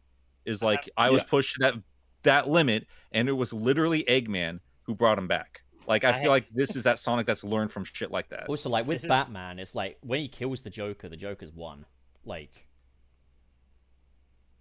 I mean, yeah, but, like, I don't know, man. Like, that's a different situation. I feel like that's different. I mean, it's just a multi-layered, like, more nuanced situation. I feel like some people want him to full-on kill. I think other people like, well, no, just like the way he's handling these situations just feels out of character. And I kind of understand where everybody's coming from, but I feel like ultimately, as imperfect as it is, I feel like Ian does a pretty decent job justifying it, because like Suris says, and like I've said it in this video that's coming out, yeah, I feel like the ultimate point is Sonic is not right. Like, even if he is this perfect hero seen by the world, there are those out there who will challenge that point of view, and ultimately he's not 100% right. Like, there's no black and white solution to some of these more complicated issues. I mean, I do have a proposal, in that all you would really need is like a story or an event of some kind where Sonic does go that extra step. Not so much in like a super graphic way, but he did lead to the demise of a character, and then Sonic regretted the outcome of that because that character did eventually turn good in some alternate future, and by taking them out earlier, then suddenly that person's not in that fight anymore, and it causes a lot of problems. All I'm saying is you do have a time-traveling hedgehog to bounce off of for a story like that. Can we also just note they've actually got an opportunity to... They won't, but they've got an opportunity to do that with Movie Sonic, who's proven that he's not above manslaughter. Like, even Movie Sonic will kill. Even in Seattle, when he was just happily throwing bombs into garbage trucks in the sewers, like, he doesn't know who's there. Like, there could be people working in the sewers, or that guy in that garbage truck, he had no idea of knowing that bomb wouldn't destroy that truck.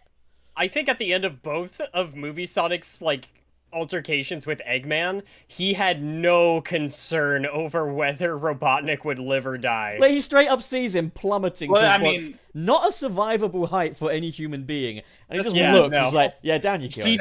That was direct murder if that killed Eggman. Yeah, he kicked it, you know? I'll be honest, though, that's kind of always been the case. I don't think Sonic's always really had... Like Eggman's a cockroach. Like, Eggman survives based on his own, like Eggman survives on his own. I don't know if there's ever been a time where Sonic is like sparing Eggman in hopes that he can turn good. Sonic just doesn't kill based on his own moral code, I guess you could say. Yeah, he's just like, oopsie, I guess you died in that thing that I did. I destroyed your entire fleet. I hope you turn good. As long as it's not indirect, he's not. But like, Sonic will happily blow up the Eggmobile with him in it to the point where Eggman gets burnt to a crisp.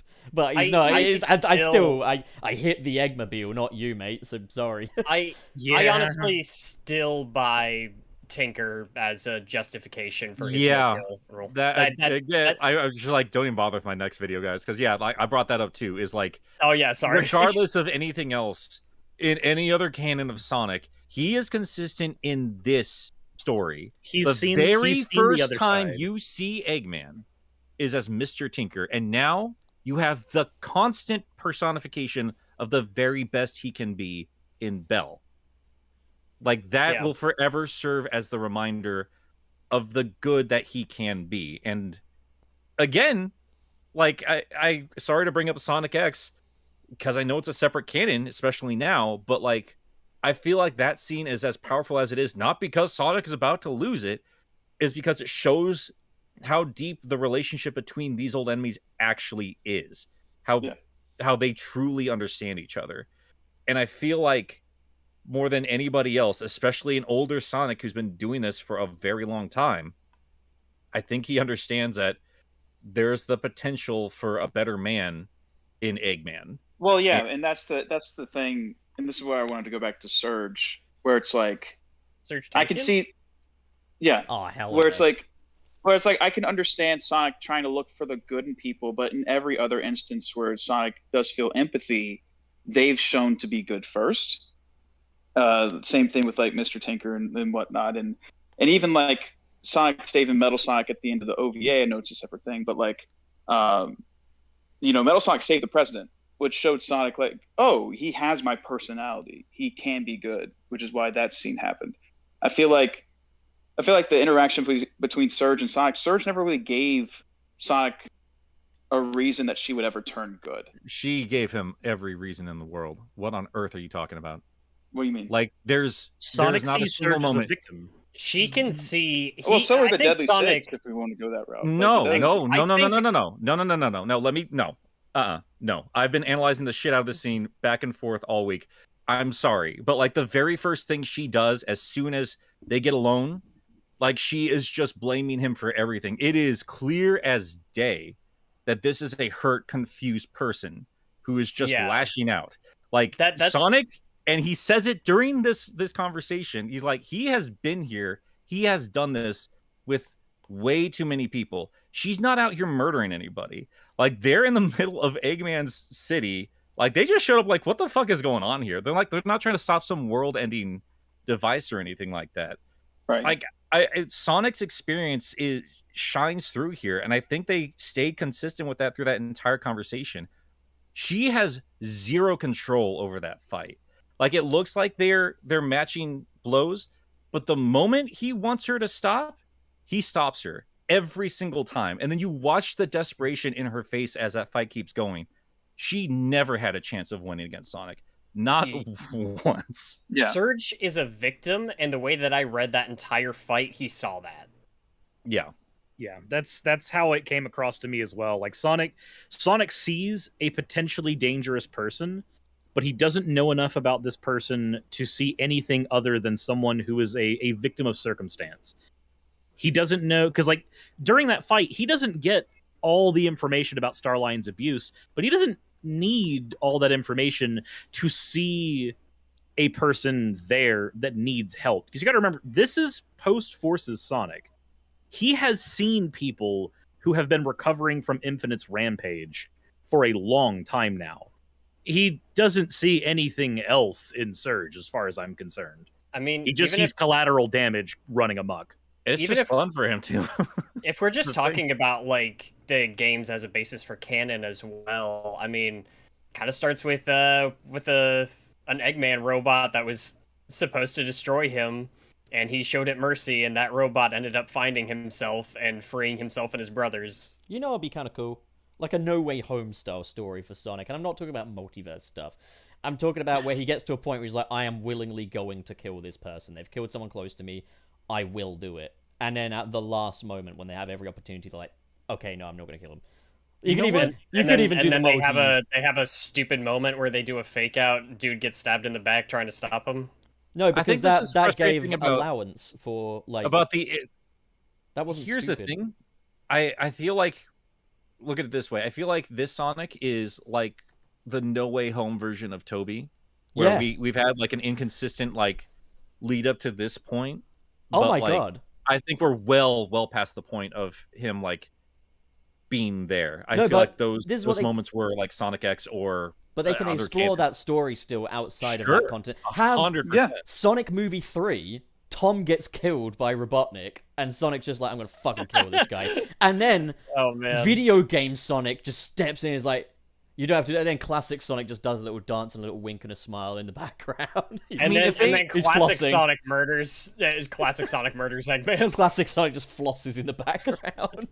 I mean, I feel like if they properly done Shadow, like what they're trying to do with him is like the evil or like the hardcore Sonic. They're just a little bit too on the nose and kind of sloppy with it.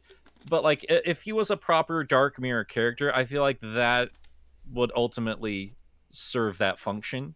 I know a lot of fans like that Shadow is kind of his own man at this point, but I feel like if you could strike that balance, like he is his own man, but also like this is Sonic with all those powers that isn't going to beat around the bush.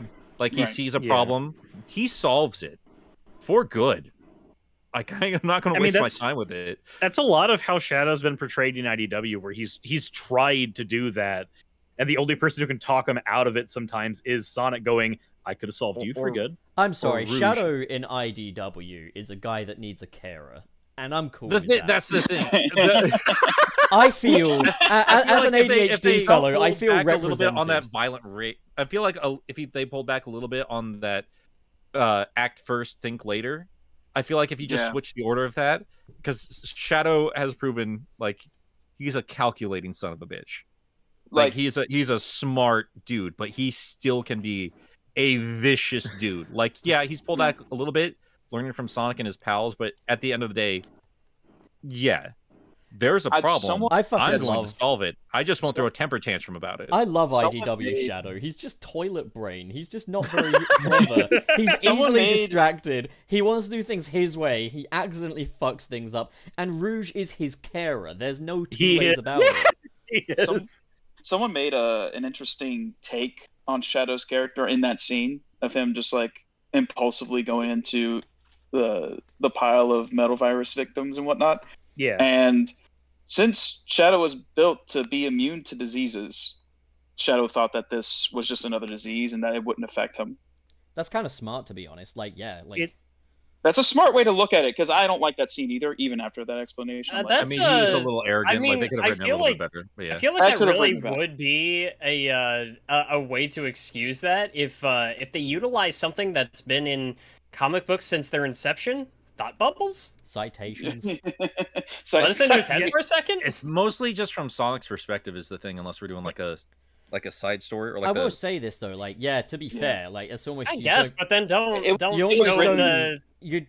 show Shadow getting infected without Sonic being there to witness it. You almost don't need to kind of. I mean, you do need to cite it because New Audiences SA2 is an old game, and Shadow's origins aren't all that known in the public consciousness. Even for people who play SA2, that would be a really good way to educate readers on its existence. I was going to say though, a large part of the whole point of Shadow, the reason for his birth and everything, was also we're going to have to read super chats later. Like, we might need to move into the next subject. You're right. Yeah, we actually said we weren't going to be talking about his personality here. And I remember on Twitter, I literally called it because it was me and Nick before I brought Emmy into the call, but I was like, oh yeah, can't wait to talk about issue 50, and Nick's like, well, slow down. We're not doing that. Like, we want to talk about more positive. He does this every time. He's an instigator. Like, no, it was me. Did I start that? I was going to say, did I start that conversation? I think it was me. Yeah, but you did anyway. Because I think I'm the only one in this call that had like at least a similar. Like, I want to preface this. I don't think issue 50 is fucking bad, and I don't think Ian Flynn needs to be fired. Let me make that fucking clear. I think issue 50 is actually pretty fantastic, all things considered. It's just how I have and it's a preference thing. I understand that, but how I viewed Sonic and how he handles these types of situations didn't line up entirely with this. But I am glad that we have people like Nick who aren't just throwing out blanket statements like, oh, you want Sonic to be the Punisher, and shit like that, and actually explaining why this makes sense in context overall. We do want Sonic to be the Punisher. And that was ultimately my point of that video was look, I can make sense of it in context. This is not my favorite version of Sonic's personality. Exactly. And even then, this is not a perfect story. I'm sorry, Wayne. Oh no, you're good. My whole thing is my introduction to Sonic the Hedgehog was Sonic Adventure 1, the game with Gamma's story. From that perspective, the whole let them live so they can be better is just something that's always been there. Oh yeah, same here. I feel like again, it's all in kind of execution in terms of how Sonic has handled these situations. Because I agree. Yeah, fellas, if some of you only have an hour left, we definitely do need to get onto the music. Because I remember on Twitter, I was like, today's episode's all about the music. It's been a while since we've had Trey on, man. It's good to... It's been a minute, yeah. We've actually stayed on point of Sonic for a change, guys. So I know. So anyway, Klonoa. When is it healthy to take a break? Hey, Klonoa's been fun as fuck. I've been playing that a lot recently, and it's super fucking good. Oh yeah, I fucking love it. Music, guys. Music. Okay, so the music in Klonoa is really good. Sonic, yes! We are now... I was going to say this. Everybody's Supersonic Raving, but that's an exaggeration, because not everybody... There's no way There's no way everybody could be Supersonic Racing. Are you kidding me? So, I mean, do you think it's Hypothetically. Palladium? Is that how you pronounce that I've been saying boss's name? Palladium. Or Palladium? Yeah, maybe it's That's Palladium. a What do you sick think? boss theme. That is the best boss theme in the game. That's the best. That's the best theme in that entire game. I would still say I think the best track in the game is Untamed Heart, but Palladium is like a close second. Mine like I is, said this before. mine is Vision 662, the closing encounter. That nothing has topped that for me. It's intense. Isn't that? Does anybody else get like? I mean, has everybody gotten to the last level of Klonoa? Klonoa 1? Yeah. Not yet. No, I haven't. I mean, Trey, let me know if you get the same vibes I did. But like, the first time I played Titanic Monarch, I was like, this is Klonoa. It sounds a lot like T. Lopes took inspiration from the final T. level Lopes. music in Klonoa. It's T. one of my Lopes favorite asked- moments in the game. Yeah, T. Lopes asked like, what soundtrack, what franchise would he love to work on that he hasn't yet, and his first answer was Klonoa. So I I love think that it's man so much. gotta be. It's gotta be, surely. Oh, for sure. Right, so what Anyway. we were gonna do was we're all gonna go through our top 5 Sonic soundtracks and mention what our favorite tracks are. Wait, in- our favorite soundtracks? I thought we were just doing our favorite tracks. Uh-oh. No. We did say in the chat that it was soundtracks, although I just went ahead and wrote down both lists just so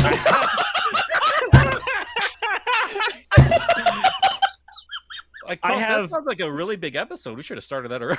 I have all of my soundtracks and I have 4 tracks from every soundtrack. Man, I wish we I'm planned good. this out. You know, I wish we. That's were going to take like 2 hours, guys. Come on. Yeah, I wrote down both lists. I wrote down top 5 favorite tracks and top 5 favorite soundtracks. I haven't So even if given we needed any to do thought to my top 5 favorite tracks. I just did soundtrack. How did you not predict that this loss of communication would happen? Because Pup? I We've thought, been on the Wayne, same I podcast. thought the virtue of clarity would finally shine There through. was no virtue of clarity. I knew from the context of that conversation that not everyone was on You the same could have page. stepped because in. I- You could have said something. You knew.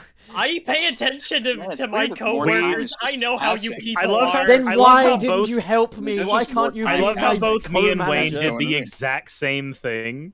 We because I prepared knew this both. would happen. I knew this exact thing Okay, would okay. happen.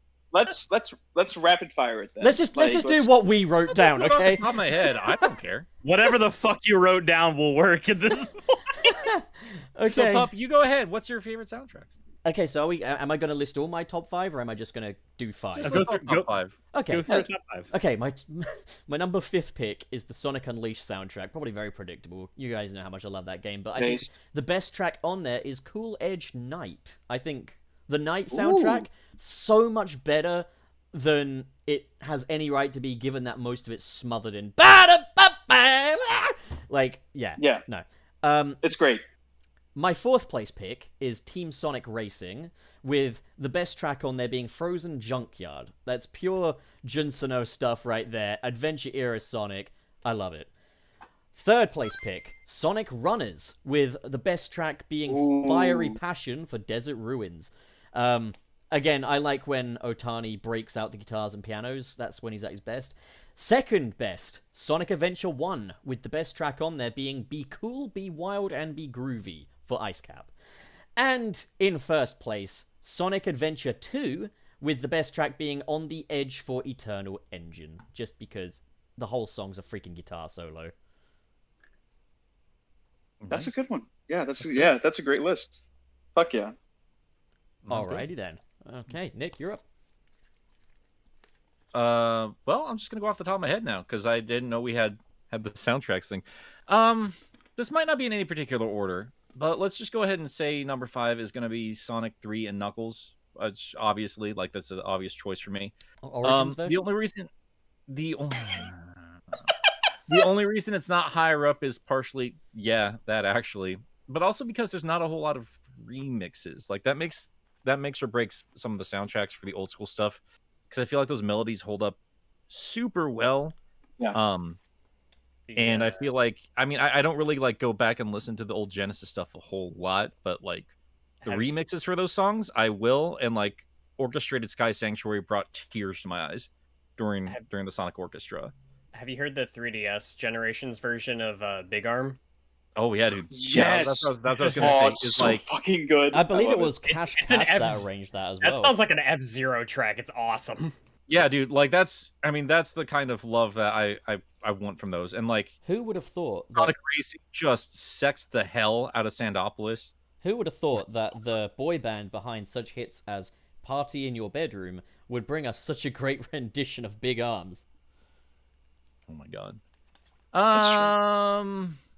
That's Let's cheat a little bit with 4. Let's do Sonic Generations. I know it's all just remixes, but they're all really, really good remixes. Really good. Yeah, all of them. I'm in agreement. And this might go below Sonic 3 and Knuckles, just depends on the day. Let's do Sonic CD, both soundtracks. Ooh, yes.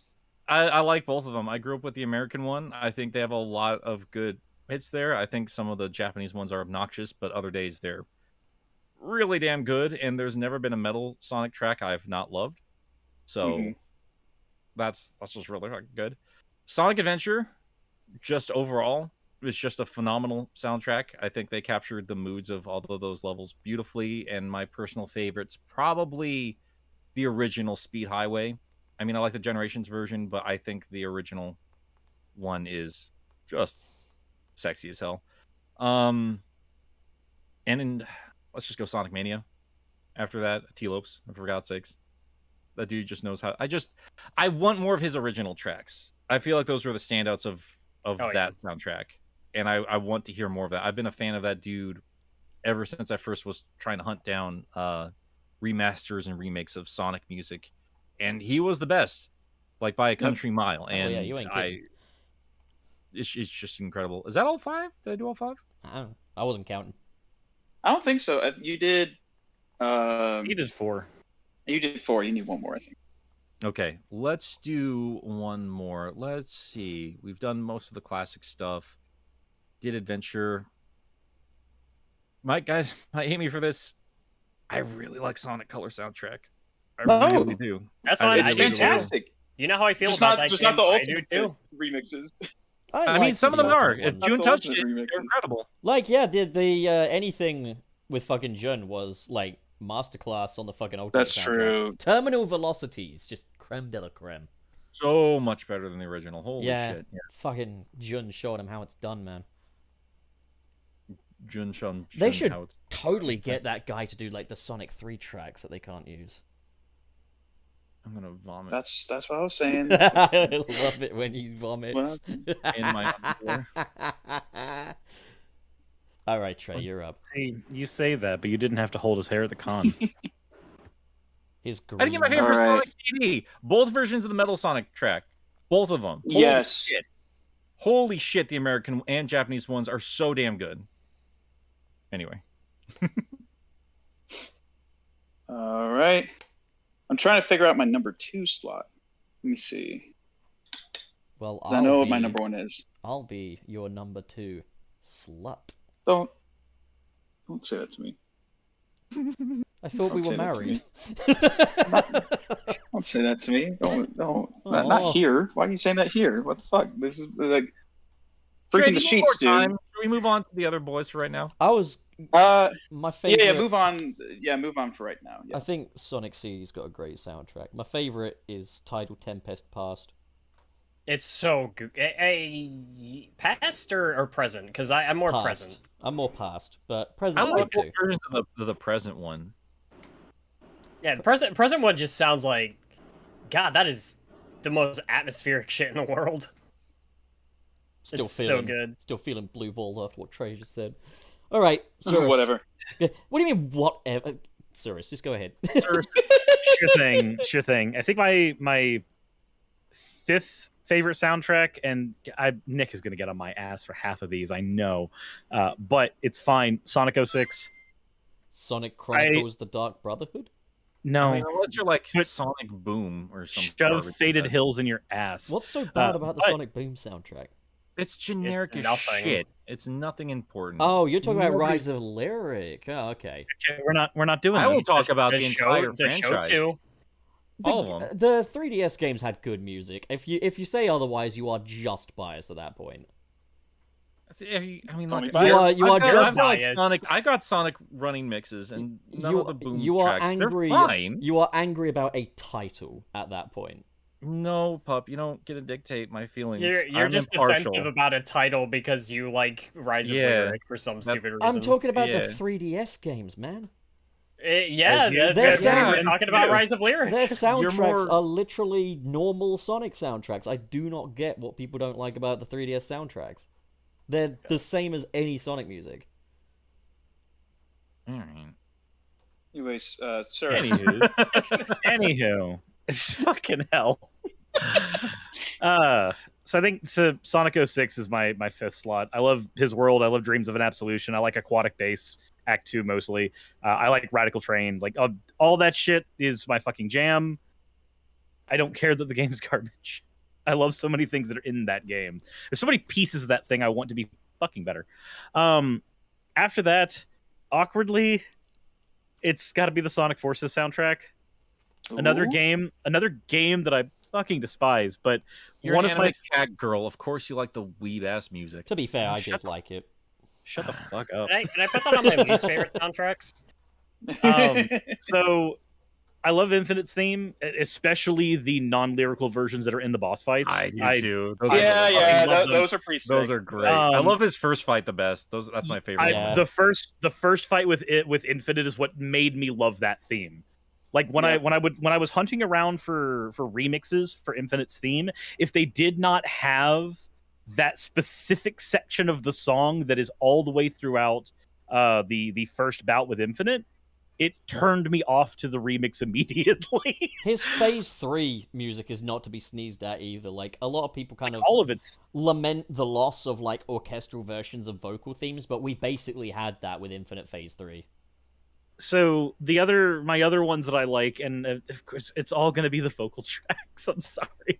I love Nowhere to Run from Park Avenue. I fucking love Fighting Onward from Spaceport. I get Fading World from Imperial Tower stuck in my head all the fucking time. I'll just start humming the first bars of that song. I think it's a lot of people don't like the soundtrack because there is some absolute garbage in it, but I think there's some really, really good stuff in there too. After that, it'd probably be the Shadow the Hedgehog soundtrack. I Am All of Me, Waking Up, the remix they do of the Eggman theme from Sonic Adventure 2, and especially Lost Impact. Lost Impact is such a fucking atmospheric track. Yep.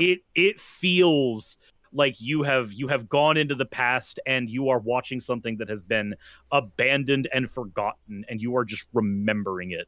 That track is really fucking good for that. After that, Sonic Adventure 1, favorite tracks from there: Open Your Heart, Gamma's theme, and honestly, Emerald Coast and Station Square. Something about those tracks, especially Station Square, it just feels like home. It feels like you're just they're comfortable tracks. It's definitely nice. like you get transport. Like for me, I get transported back to whenever I was like 6. Playing You're the like game right for the first outside of the time. hotel. As soon as you hear it, you're right outside the hotel again. After that, my top track or my top soundtrack is Adventure 2. I think Adventure 2 has a better version of it. Doesn't matter. I love City Escape. I love Live and Learn. But also, I think one of my favorite themes from that entire track, it didn't used to be this way, but over time, Supporting Me, the theme of the Biolizard fight, has grown on me. Ooh, It's really good. That's Oh, really yeah. good. Especially the because like all of Shadow's music in that game is all just like the subtext of what's going on in his head. All of it, and I'm here for every single fucking bit of it. The theme of White Jungle, the theme of the Biolizard fight, even Throw It All Away. I don't think Throw It All Away is a better theme for Shadow. I prefer things like I Am All of Me or All Hail Shadow going forward, but Throw It All Away is perfect for Adventure 2 Shadow specifically. Yeah. So those are my picks. Nice. All right. Wayne. We're gonna go Wayne first and then me. Okay, cool. All right, so first, I actually want to start. I want to start with a special shout out to one of my least favorite soundtracks, and that would be Sonic Forces. I think that soundtrack was created just to fuck with me because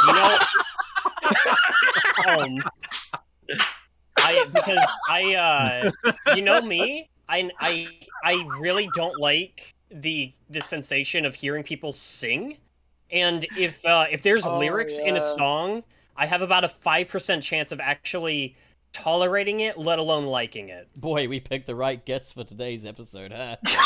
Yeah. Anyway, so number 5. These are not going to be very creative. I'm going to tell you that right now. Number 5 is actually going to be Shadow the Hedgehog. There's something about that soundtrack that's really grown on me over recent years. And Lethal Highway might be my favorite track from that one. I like how two of us both fucking love Shadow. It's a good soundtrack. I don't know. It vibes. Number 4.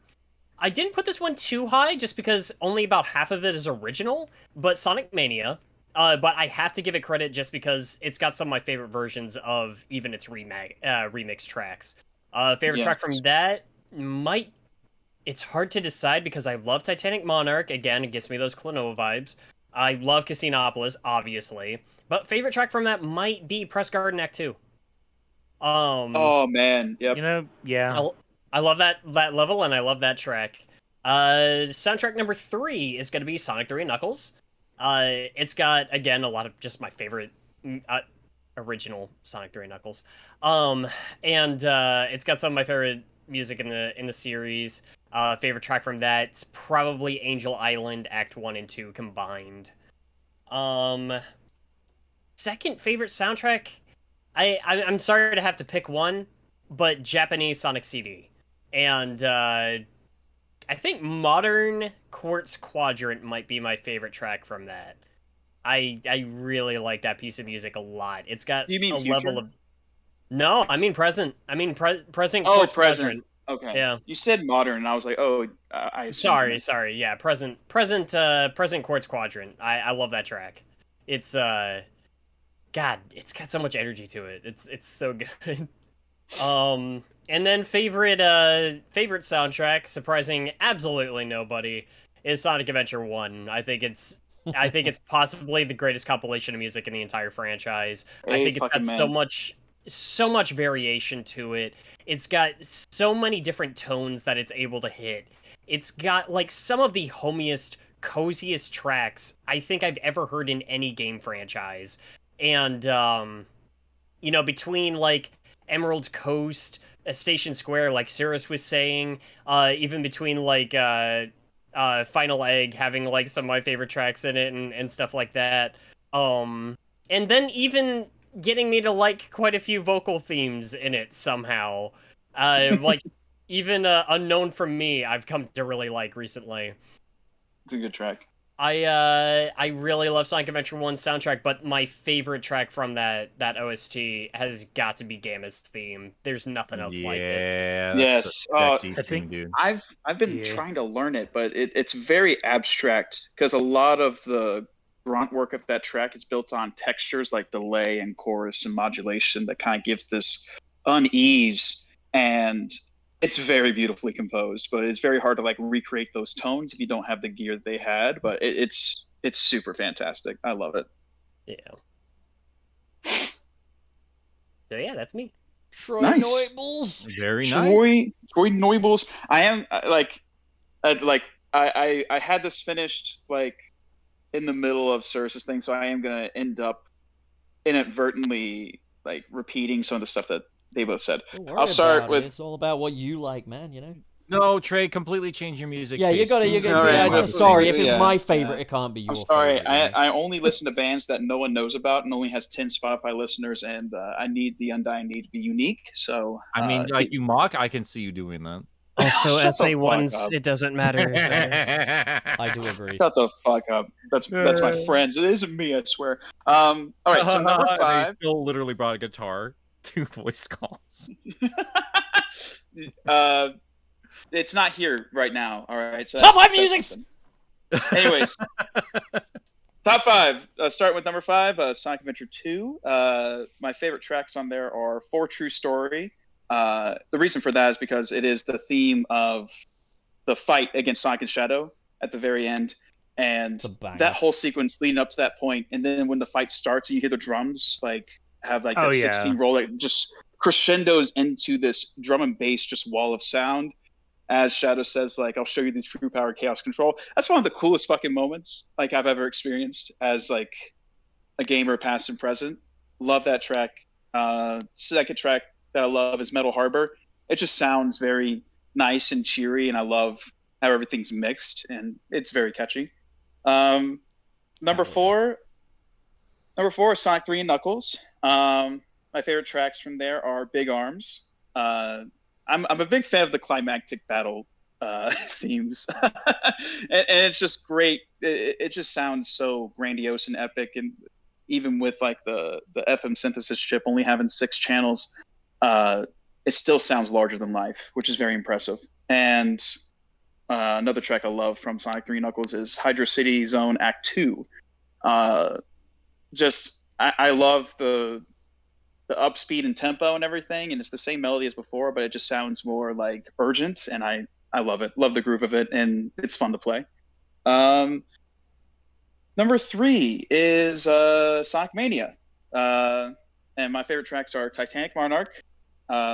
Love the kind of spatial type of like stereo field that T. Lopes takes advantage of in that track. Like if you put on headphones and listen to that track, you can kind of feel where certain soundscapes are moving and everything. It's very fucking cool.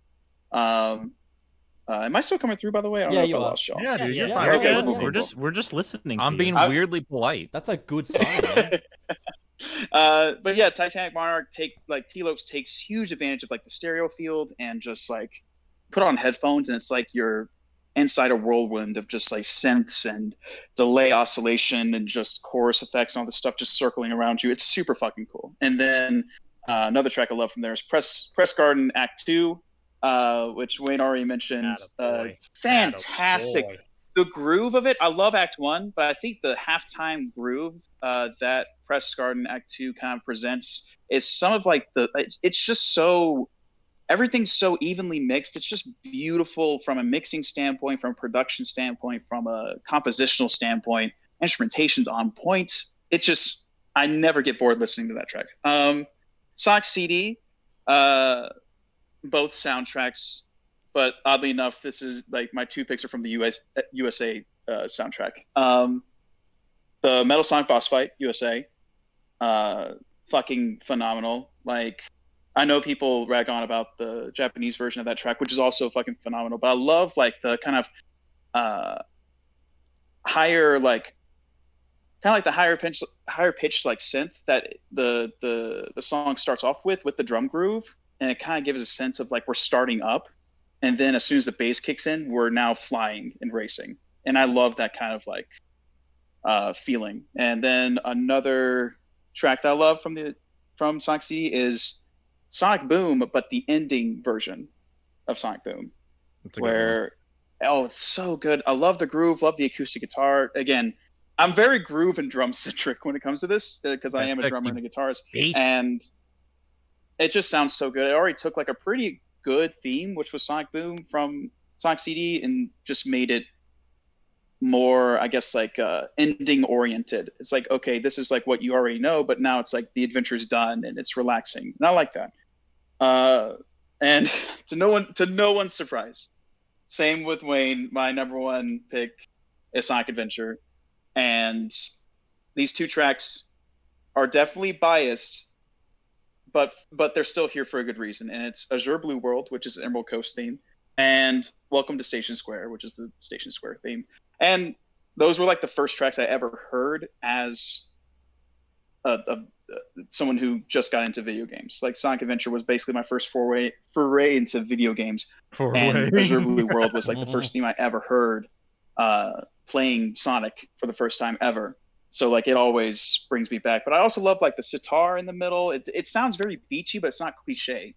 Like, again, it has a great groove, has great melodic composition, and the textures that they kind of throw in here are very like unique. You would never think a sitar would sound good with like a beach track, in my opinion. Like that would never really fit, but it fits super fucking well. And then Welcome to Station Square is just catchy, so fun to play, feels like home. So yeah. That's rad, man. Hell yeah, brother. I feel like I was rambling for a little bit. No, you're good, dude. Like you're the music guy. Like, yeah, we want to hear your thoughts on music. Yeah. Did Sonic Adventure hit all of our lists? I think so. Yeah. So what we can take from this is that the most popular Sonic soundtrack is Sonic 4 Episode 2. Yes. 100%. I really wanted to quickly, since we are an MU server, just kind of get our audience here involved a little bit. I did ask them like what their favorites were. So just real quick, I wanted to see what other people had here. Miles Workshop said that yeah, he's all over the place, but I am all of me. Or they actually don't know what you define yourself as. It makes me feel more badass than I actually am. Coop said number 5 is Sonic Advance 3, 4 is Sonic Adventure 2, 3 is Sonic CD, Japan and US, 2 is Sonic 3 and Knuckles. I think you put the 1994 there. 1994. Have to define it now, right? God, what a sad state we're in here. Yeah. And number 1 is Sonic Adventure.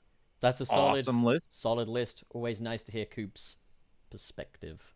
Summer of Punk. It's true. Oh shit. Otherwise known as AJ. Never say that again. Oh hey. Get out of here. I mean, you put it in there. I just Never say the words you wrote. You don't understand, Nick. You don't understand. You know, Up was making a joke on behalf of Cooper's old series that he used to have. But anyways, keep going. Sonic Riders Zero Gravity's number 5. Number 4 is Sonic and the Black Knight. 3 is Sonic 3 Knuckles. 2 is Sonic Heroes, and number 1 is Sonic Adventure. Another solid list. It's like Sonic's got some good music or something. I know, right? What the fuck happened? Super Shaddix Boom. Number 5, Sonic the Fighters. Number 4, Sonic and the Black Knight. Number 3, Sonic 3 and K. Oh, it's showing up a lot in the 3 lists here. 2 is Sonic Heroes, and number 1 is Sonic Rush.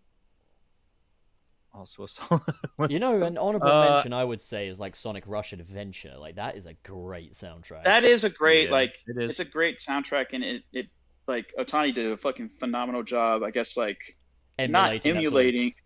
Right. Yeah, well, I didn't want to say emulating because it is like a different workflow. Because Hideki Naganuma doesn't use samples; he takes sound bites and just places them into a DAW, and then just manually places them rather than using something like a sampler. Hence why the final boss theme has a fucking Malcolm X speech getting like sampled. Dude, that's insane. I've been meaning to cover Concept of Love from Jet Set Radio Future for a while, and I still will before I move. But like the entire like Concept of Love sample is from a Malcolm X speech, and it's very interesting. Damn. Yeah. So let's get through the rest of these guys because we are running out of time here. Alex, all 5 of them are Sonic Adventure. Philosopher 317. Number 1 is 06. 2 is Unleashed. 3 is SA1. 4 is SA2. And 5 is Black Knight. Duck. Number 5 is Sonic Underground theme song. Let me just the theme song. 4 is Sonic 1. 3 is Sonic Generations. 2 is Mania. And 1 is Sonic the Fighters. One we haven't talked about a whole lot. British Gayotics Fan Studios. Number 5 is Sonic 06. 4 is Generations. 3 is CD, both Japanese and US soundtracks. 2 is S3K. 1 is the first adventure game. So yeah, that's a nice, healthy variety here, man. Like I really wish they almost like Sonic's been known for good music, and that hasn't really been. We're starting to see some cracks in the seams recently with some of these Sonic Chronicles: The Dark Brotherhood. Now that's the soundtrack. So let's get the super chats. Well, let's get this. Okay. All right. So heading over to the mailbag room. All right. Okay. So it begins with Sony, and you can probably guess what this is going to be along the lines of. Oh my god. Sony with $2 Canadian. Thank you, Sony. Battle with Zavok is peak Sonic music. Hashtag ready for Zeddy. I mean, the Forces remix is pretty damn good. The Forces remix sounds to me like Doritos and Mountain Dew if it were a song. That's not entirely a bad thing, I wouldn't say. No, but it's like the kid that eats the Mountain Dew and Doritos. Oh, yeah, for sure. The song. Like, I have a good Otani, dubstep died a while back. and it died for a reason. Yeah, man. Where do you think Buck Rock was when Sonic Adventure came out? Yeah, fuck up, because that didn't die for a reason. That just died very sadly. Read for Jamal already. It wasn't even called Butt Rock, called Post Crunch. Anyways. Oh. Sorry. Music people. Our Paul Jamal with $5. Happy B Theory Friday. Milk Bro forever. Wallace. Winky. just Wallace. That was all for you, Wayne. Ooh, $5 of it, but you still gotta share it. God damn it. It's all mine, bitch. I'll fucking kill it. Aiden F. Thank you very much for the $20. Friday, more like Triday, for the 3 members of Sunset City: NekoSuris, Pup, and Wayne, and Watney, and Wallace, Gilly, and Trey.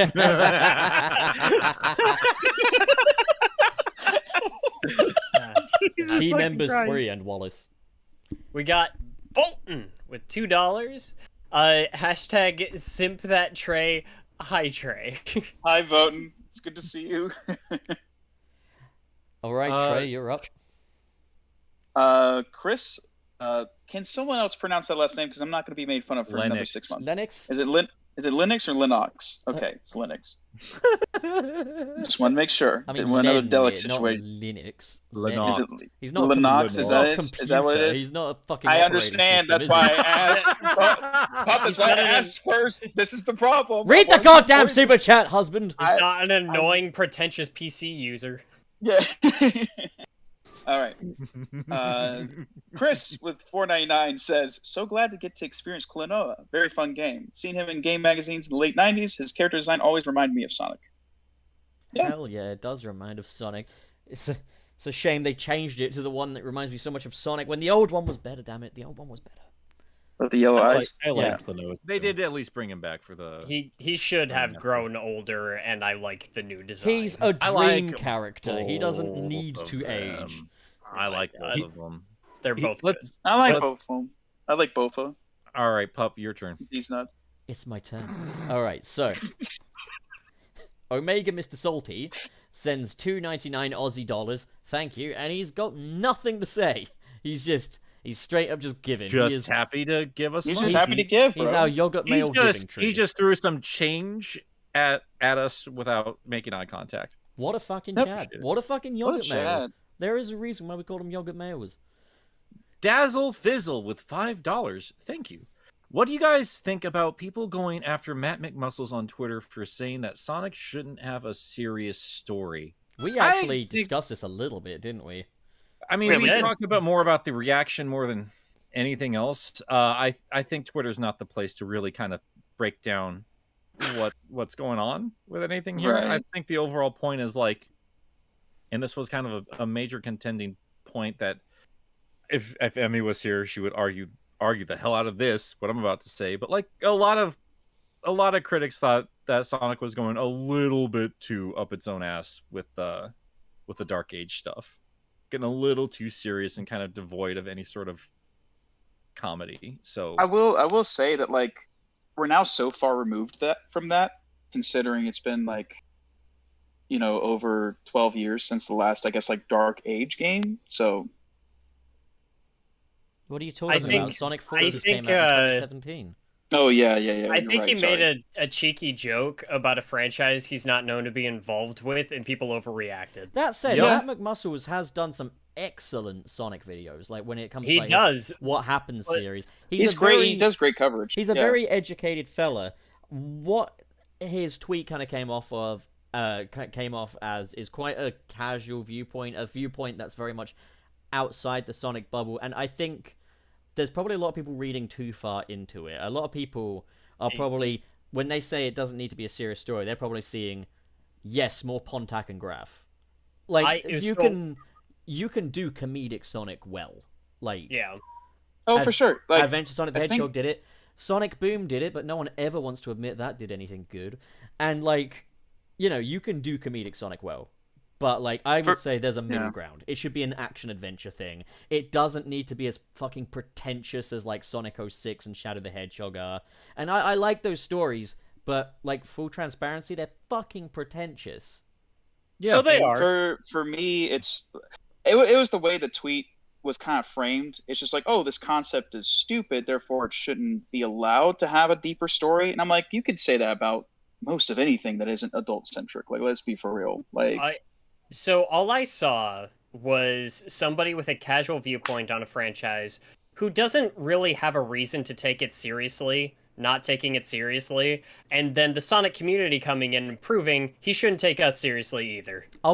I will play devil's advocate though, because I think it was a dumb fucking take. I do think it was kind of just a pretty. I thought it was a perfectly normal.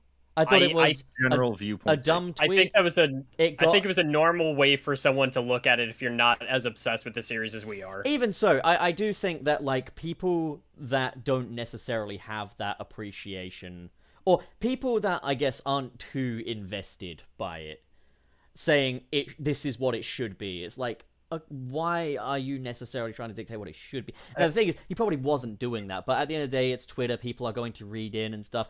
I think the backlash is disproportionate to the comment. Oh, absolutely. I still think the comment's kind of dumb.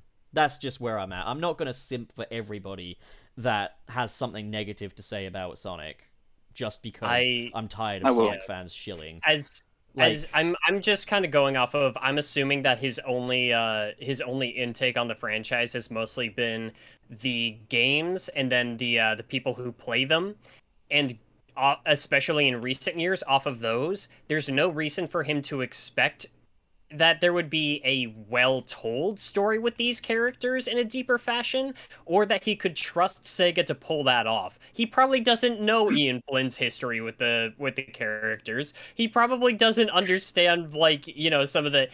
That's my thing, is I think people are just being stupid about this. It's nothing like... to lose sleep over. It's a tweet. Yeah. You know? Like, I don't even see why it needs to be any conversation longer than 2 seconds. Like, that's as far as I see it.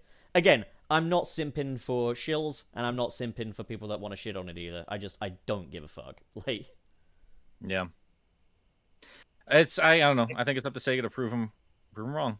Yeah, that's my only thing, is that we've consumed a lot of media that has held up Sonic to a higher standard than the games have as of late. And if you're not taking that stuff in, there's no reason to expect better. The question is, would you qualify like the Sonic 2 movie as a serious story? Because a lot of people probably wouldn't. It's a comedy. I think it's an okay story. It's an okay story. I'm not asking I'm not asking if you like it. I'm asking, is it a serious story? I think it's a kids movie story with serious moments. It's not a serious story. A lot of people would definitely say it's of a higher standard than what the games deliver. Like, I think over the past 10 years, I can agree.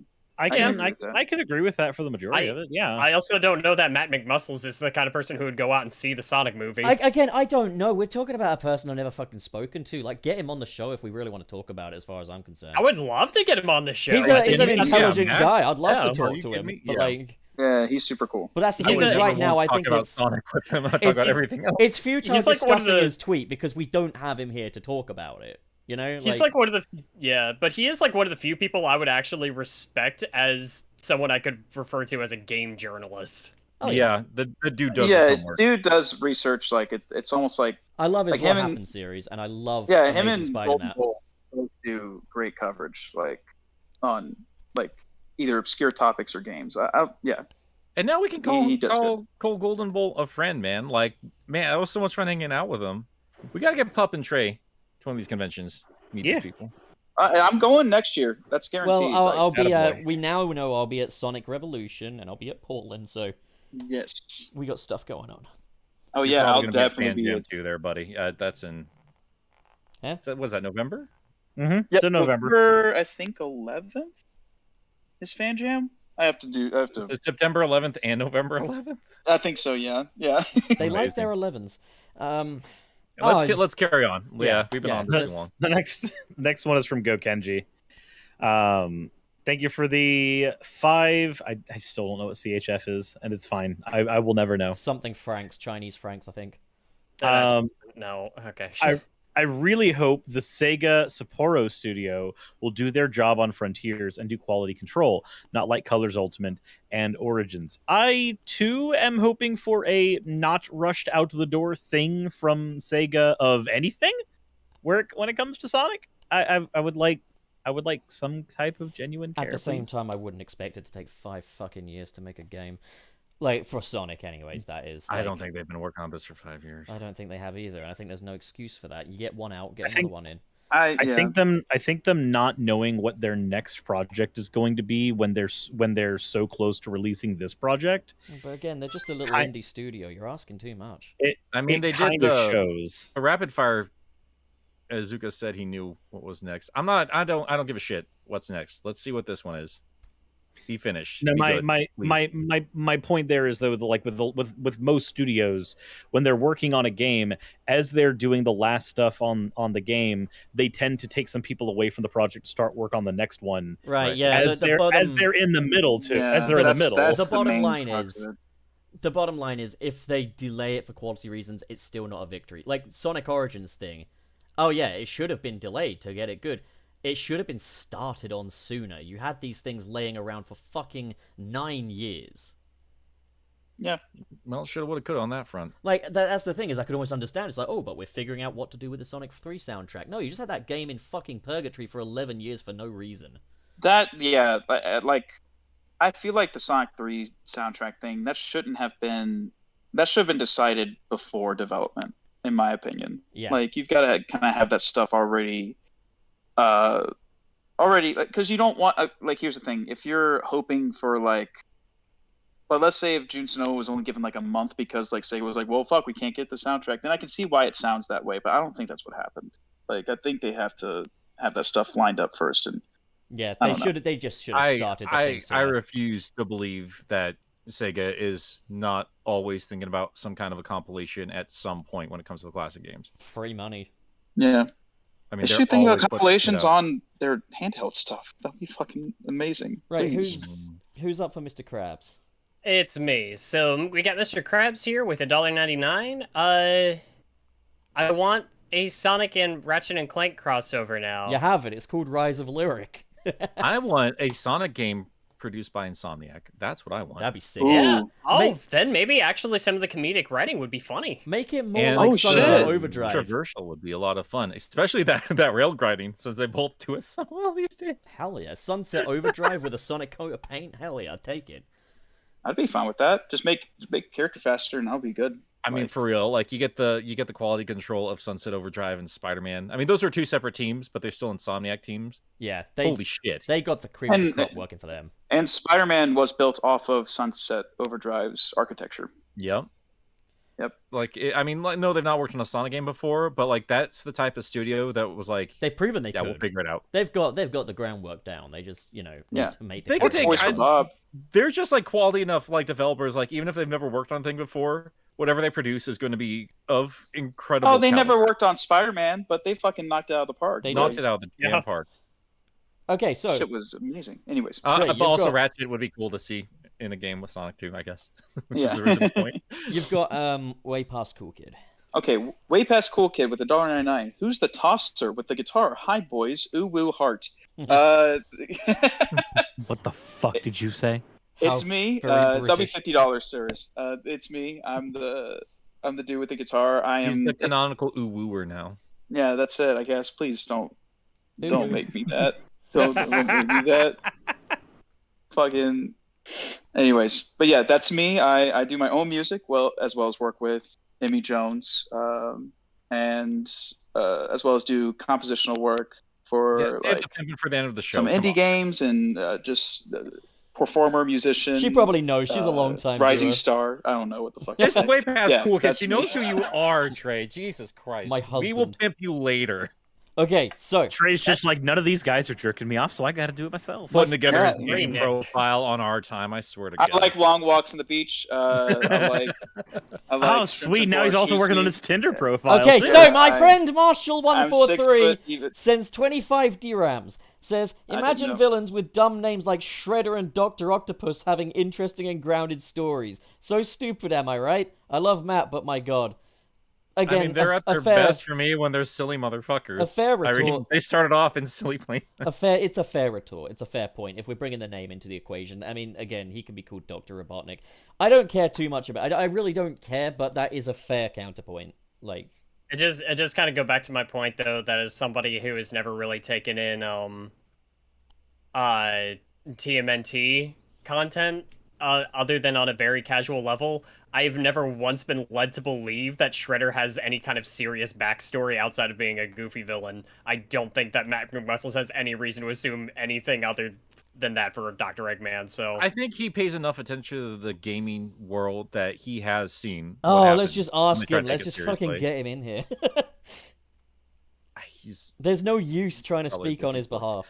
I don't think Matt's ever going to want to be like a Sonic podcast. No, thank you. At this point, fuck it. Like, okay, Nick, you're up with Mr. Noodler. Mr. Noodler 02 with $4.99. Thank you. You guys watch Bikuri Box 16? I'd love to see him invited on the show as a guest. I'll be honest, I've never heard of them. I can't say I have either, which is a shame. YouTube's algorithm I haven't either. Isn't recommending him to me. There's a lot of wonderful people out there I still have not the pleasure of engaging with yet, so I'll add that to the list, because if they're cool, why the heck not? Bikuri Box. Let's have a quick look. I'm not going to like watch anything because the sound will come up on here, but let's just have a little look at what he does. Oh, okay. That said, the next one we have is from Mr. Krabs. Thank you very much for the $4.99. Oh god, the story's begun again. Vanilla drops off Wayne and Vector at the park. Vanilla, all right, you two, I'll be back in an hours while I play my music. She play her metal music. Okay. Always a pleasure, Mr. Krabs. What is this? It's a lore dump. Mr. Krabs has basically written a continuity, a story all about Wallace here getting into a cuckold marriage with Vanilla and Vector. Also, Bikuri Box 16 did a fantastic video on Sonic Origins. Now I know who he is. He did a video on, like, Sonic Origins is not finished. It's a great video. So yeah, I'd be game to chat with him. That is a fantastic, like, that's made me like rethink, like, should I even put an Origins video out, because he said anything I've wanted to say and in a very succinct fashion. It's a very good video. Hell yeah, I'd be game to get him on. Like, yes, absolutely. I'm still deeply confused by this Vanilla Vector thing. I don't think I've ever Mr. any Krabs interest us to read his fanfic. Yeah, that's the Mr. thing. Krabs, I don't Yeah, but that's the thing, is that I've expressed interest in certain characters. No, I don't think I've ever Mr. expressed Krabs any interest in knows. Vector or Vanilla. Mr. Krabs knows. I've told Mr. Krabs various times that Wayne is into Tangle. And he said that this is leading into an arc. Just be patient. Okay? Well, I mean, the thing is, Wayne, like, how many redheads do you have in the Sonic universe? Well, I'm also not into the Sonic characters just like that. fuck Sonic characters like the rest of us. Get on with it. You gotta do what you gotta do. There is technically one very important one who's always portrayed with some type of reddish hair. Fuck off. There is Sally Acorn. There's also Princess Elise. Oh, I was thinking of Princess Elise. But that there's Elise too. But that's vanilla. No, like you go to the Sonic universe and you're gonna fuck humans. Because really? I actually did think Princess Elise was. I went, like, I need to, guys, I just need to say, like, I just typed into Google image search just because I couldn't remember what Vanilla's hair looked like, if she had hair at all. So I just typed in Vanilla the Rabbit. It is so unbelievably horny with the most basic search. Vanilla the Rabbit. Vanilla? I just don't get it. I just don't get it, man. Don't you? Wayne, don't you want to? Vibes. Don't you want to cream that rabbit? I just love, no, man. Pup, I just love your like notion where it's just like you're gonna go to the Sonic universe and fuck humans. The fuck's wrong with you? It's like going to a barbecue buffet and asking for the vegan options. Like what you do? Yeah. Wait, do you have chicken tenders? I don't even care if you're a vegan. Fuck off, loser. Eat the meat. We're going to a sushi place and you order a burger. Come on. I mean, I do enjoy.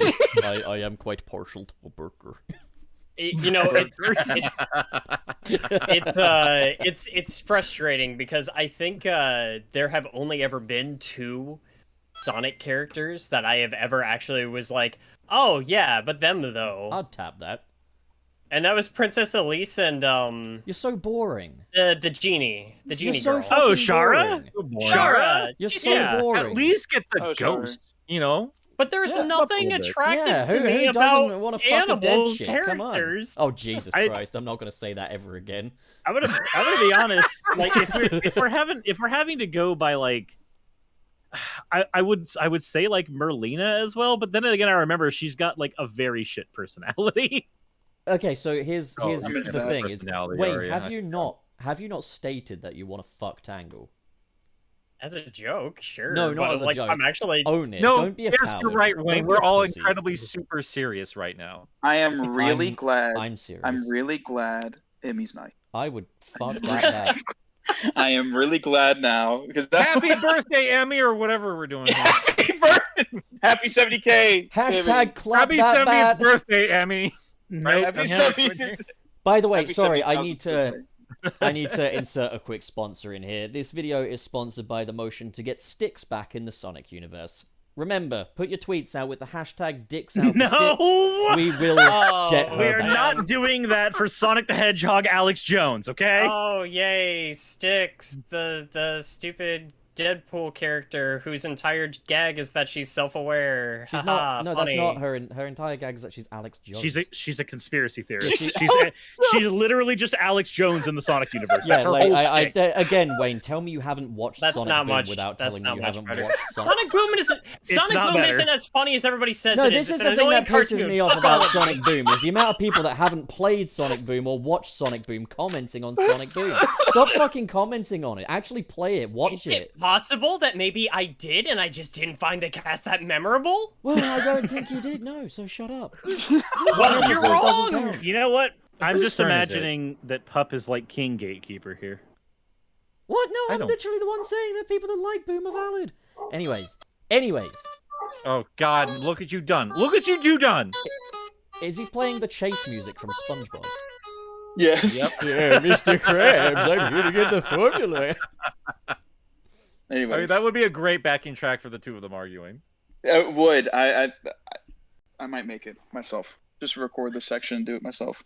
That'd be amazing. We have not carried on from Mr. Krabs this entire No, we haven't. time. And Mr. Krabs gave money. That seems counterintuitive. Like, why would No, Mr. we Krabs did. give We money? had she play metal There- music. We finished Mr. Krabs. Yeah, there's more stuff in between. There's lots of stuff. No, in but between. we've got the other character that Nick and Trey need to say the name of. The evil Delk. No. It's the evil look. There we go. The evil. The evil Dale K. the evil Dale. Wait, whose super chat is this? Who's gonna read this? Who was You said last? it, Dale K. Say my name, Nick and Trey. I dare you. Do it. Do it. You dared. Yeah. And we just hydrosity your ass. Thank Yeah, you for the that's true. £1.79, evil Dalek. Who's Dalek. got infamous? I don't know. Is it my turn? Did you do? I guess it's I me. guess- I don't fucking know. Suris, just read for infamous.jpg, okay? Sure, I will do so. Infamous.jpg. PNG is better. What the fuck are you doing? Anyway, thank you for the $19.99. I finally caught up with all the episodes, and I want to thank you all for such a great time. Chicken. Chicken emoji. Also, hello, new person. Also, Suris, Hey. Suris, how are you gonna dunk on JPEG when WebP exists? How are you gonna fuck say you listen to all of our Webp. episodes and call Trey a new person? Choose your goddamn enemies, man. JPEG's No. not Been here the for like a enemy. year and a half. WebP can fuck itself. I hate WebP. I Oh, hate WebP. Here's the thing. WebP can die in a fire, but I sincerely hope that as it's drowning in lava, JPEG drags it further. Whoever What a boring invented, thing to be passionate about. I'm sorry, but whoever What invented a terribly sad No, thing no, to no, be no, passionate Nick. This about. As- grain of rice is Nick, better than Nick, this one. As I swear a to God. content There's creator, more DNA in a grain of rice than a human Nick. being.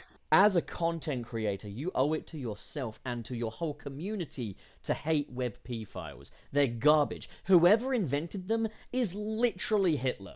There's no two ways about it. I mean, they Garbage. suck, but like Trash. if you have an up to date like editing No, software, no, much no. is just fine. Adobe doesn't like them. Full stop. I mean, Adobe's shit as well. But like, no, WebPs and Adobe, you can both fuck yourselves. All right. Anyway. I mean, that's like the one positive thing I'll say about Vegas because it sucks ass. But It takes the web files without too much issue. Big ass. Little Wallace, you're up with Benny Boy Veg Blue. ass. Veg ass, my bad. Let's Sorry. see, which one are we on? Benny Boy Blue. Just said. Do you want me to put the burger next to it? I'll kill you. There's a burger. There's the board. Got Benny Boy Blue with $20. Hello from Australia. What do you guys think of the idea of Chaos controlling the Chaos Emeralds into the Super Emeralds? Obviously, you'd need a lot of Chaos energy for it, but it could be a cool way to bring Hypersonic back. So first things first, Australia doesn't fucking exist, so stop lying. Fair. Based.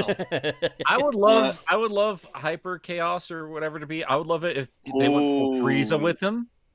Like, instead of being a giant crazy monster, he looks something more akin to Chaos Zero, but like a little bit more intimidating and powerful. So like the one that was in NekoSonic Dimensions. He was that would be cool. A big Chaos Zero.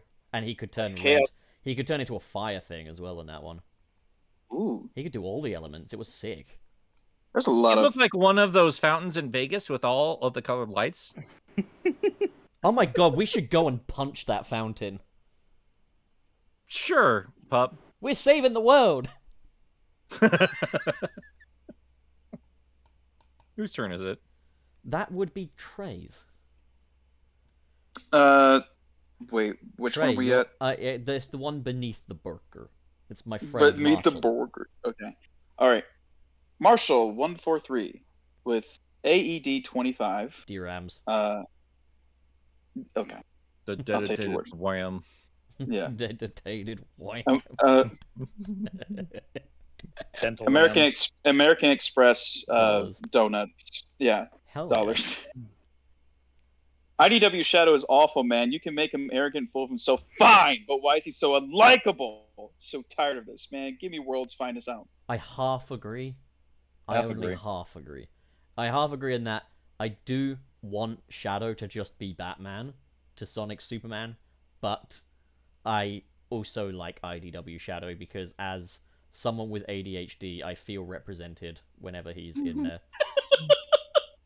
I think I would. I feel like he hasn't really been much of a character in IDW. He's been more of just a guy that's present that we recognize, but it's like he's more of a plot device than anything. Yeah, I would like to see them because like everybody else has gotten some decent. That's actually not true. Thinking about this just out loud right now, a nice thing that Archie has done, and they have the time to do it, is they got a lot more time to focus on the characters and their own stories, especially when Sonic Universe became a thing. So we've seen Ian write Shadow well there, and part of that might just be the direction Sega wants to take Shadow, but all the same, even if this is like who he's supposed to be now, I would like a story kind of from his perspective for a change. I mean, yeah, I you're personally right. think Shadow needs a lot more stories, full stop. He needs... I would like nothing more than for them to take another stab at making a Shadow game. Considering that he is one of the... He's one of the characters who has an outside motivation that can always push him into doing things, because he's literally employed by Gun. It would be very easy to make any number of good stories with that him. I'm still not fond of. I don't like Shadow being employed. I don't either. I'm okay with it. I'm okay with it being Gun, one, because of his relationship with Rouge, two, it feels like him coming to terms with all the shit that he went through beforehand. Yeah, I feel like it's enough for him to just accept that Rouge works for them without him getting a job there too. I'm also kind of fine with him working for Gun. I just personally like to kind of pretend that the story of Shadow the Hedgehog doesn't really happen. Yeah, I want to agree with that too. Like, I would say, like, make it a soft reboot. So, like, you could begin it with, like, a narration. It's like, I was born on the space colony arc, and then just leave it at that. I don't think I don't think there was a good point in the narrative of that game. I think it was all dumb. I think it all undermined. Oh my god, Shadow me and Wayne character. agreeing? How the fuck did this happen? Wayne, so, you and I need to have a conversation. Shadow being about employed that. in this economy. Yeah, Shadow's employed just not by. He doesn't have a high-paying job. Okay, he works for Burger King. Burger King. Yeah. And there's no. He needs to have a job in this economy. Do we just get Devil as a part-timer, but with Shadow the Hedgehog? Is Look, that what we're I just getting? want Shadow to be me, okay?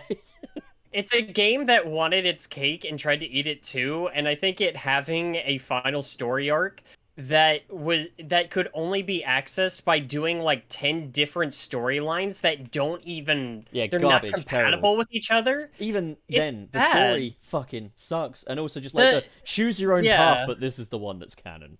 The origin of Shadow is worse than the one that was presented in Sonic Adventure 2. Way worse. The like his motivations, him as a character, it's all bad. Like I don't see any redeeming qualities in that game's narrative. Also, the in reality the game, of the situation, sure, but like not in the story. The reality of the situation is, if you're getting Shadow right, his best story will always be his first story. And I know that like that part of the reason why Nick has kind of protested to my idea of making him Batfleck is because he kind of feels like once you do that, Shadow's kind of time is up in a way.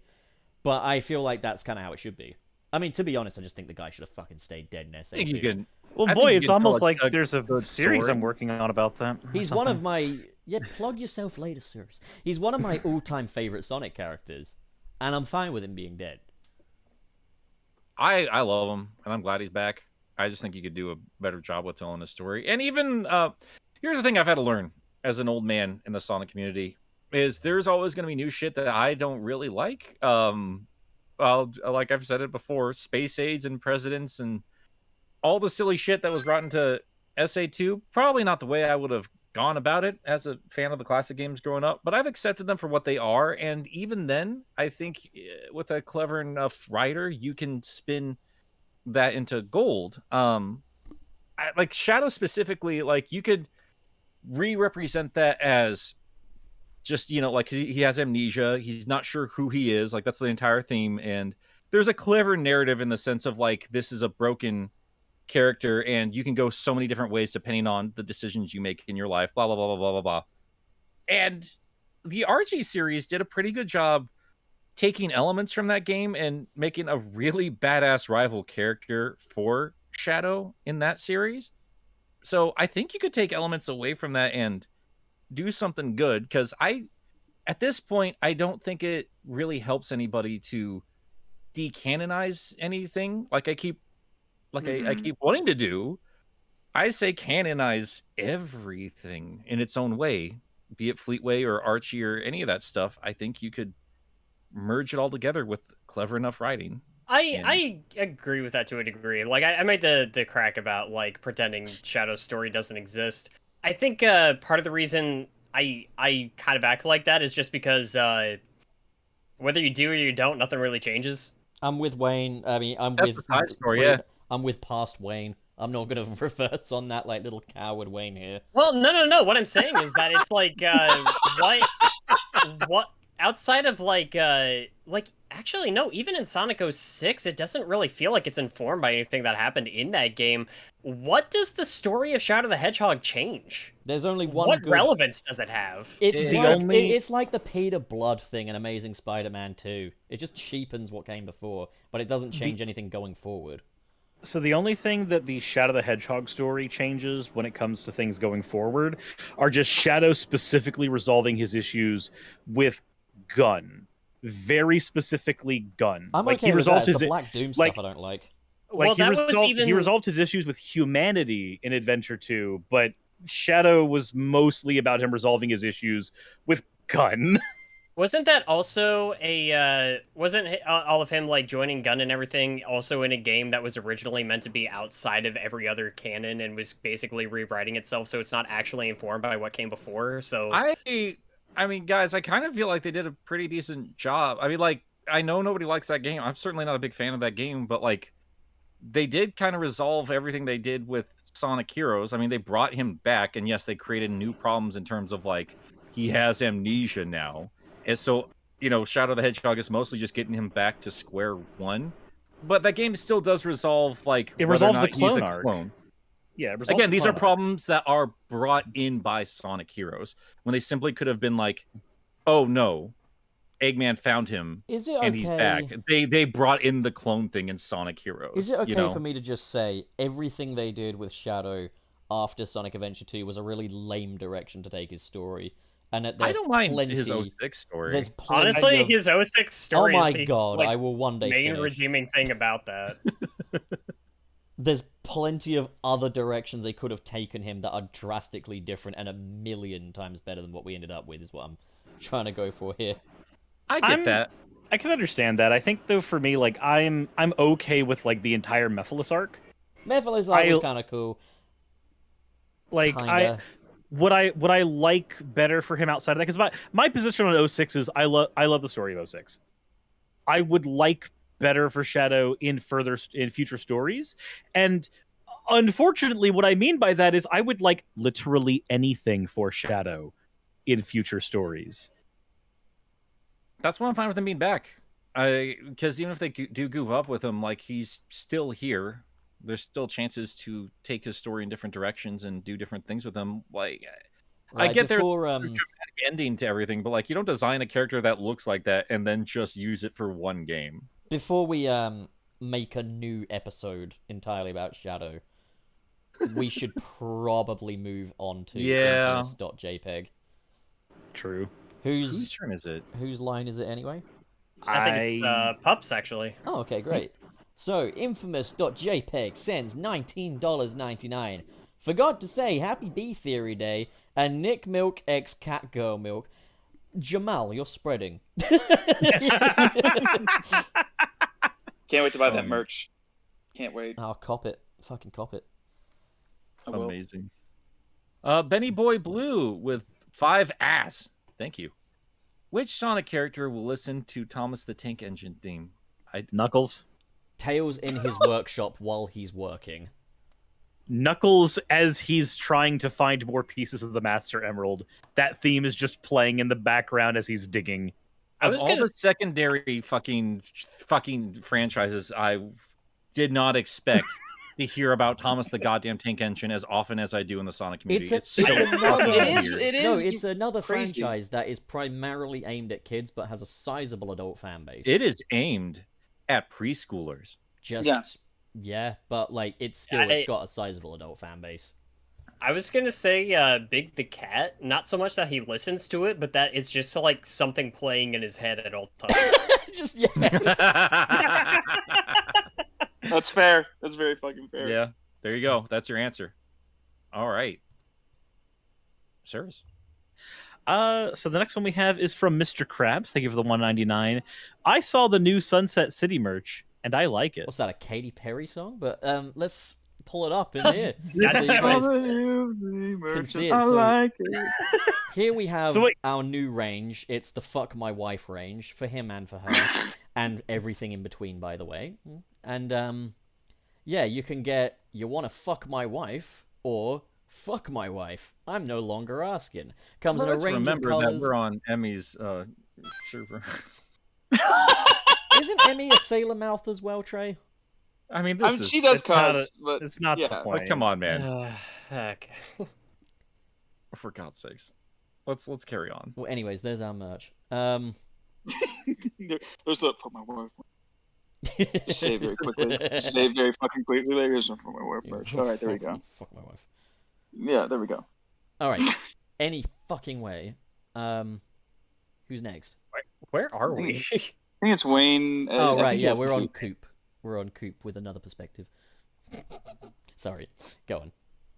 Coop with $2. Twitter is dumb. Talk to people in real life. No, because I work in retail, and I talk to people in real life every day out of obligation, and I hate every waking second of it. That's easier said than done. I don't know how to talk to people in real life. I'm a hermit. I don't know how to talk to people. Why am I here? Trey. Yes.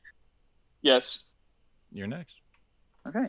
Tazmac with $10 of ass says, speaking of Sonic music, are you guys excited for the Green Hill Zone level in Fall Guys next month? And are you guys going to be playing the upcoming event on stream?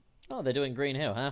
I suppose we could. That would be fun, actually. Yeah, Fall no, Guys I've seen Fall Guys some is pretty screen fun. caps, It is and, quite like, fun. Fall Guys, yeah, it looks fun. I haven't hopped on that game in a minute. It's been a while since we've done like a gameplay stream. It'd be fun. We should do Fall Guys together, maybe. It's probably not going to be like a main episode or anything like that, but we can bring back Sunset Arcade for that. No, I'm gonna. I think we need to make this rule right now. No, we're never again doing gameplay streams on regular episodes.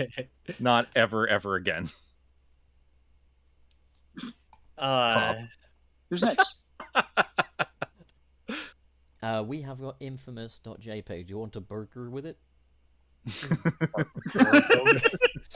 When are they gonna make a Bob's Burgers video game? Now that would be good. I mean, isn't it your turn, Pup? Is it? It is your turn. Yes. Pup. Yeah. Is it not Trey's turn?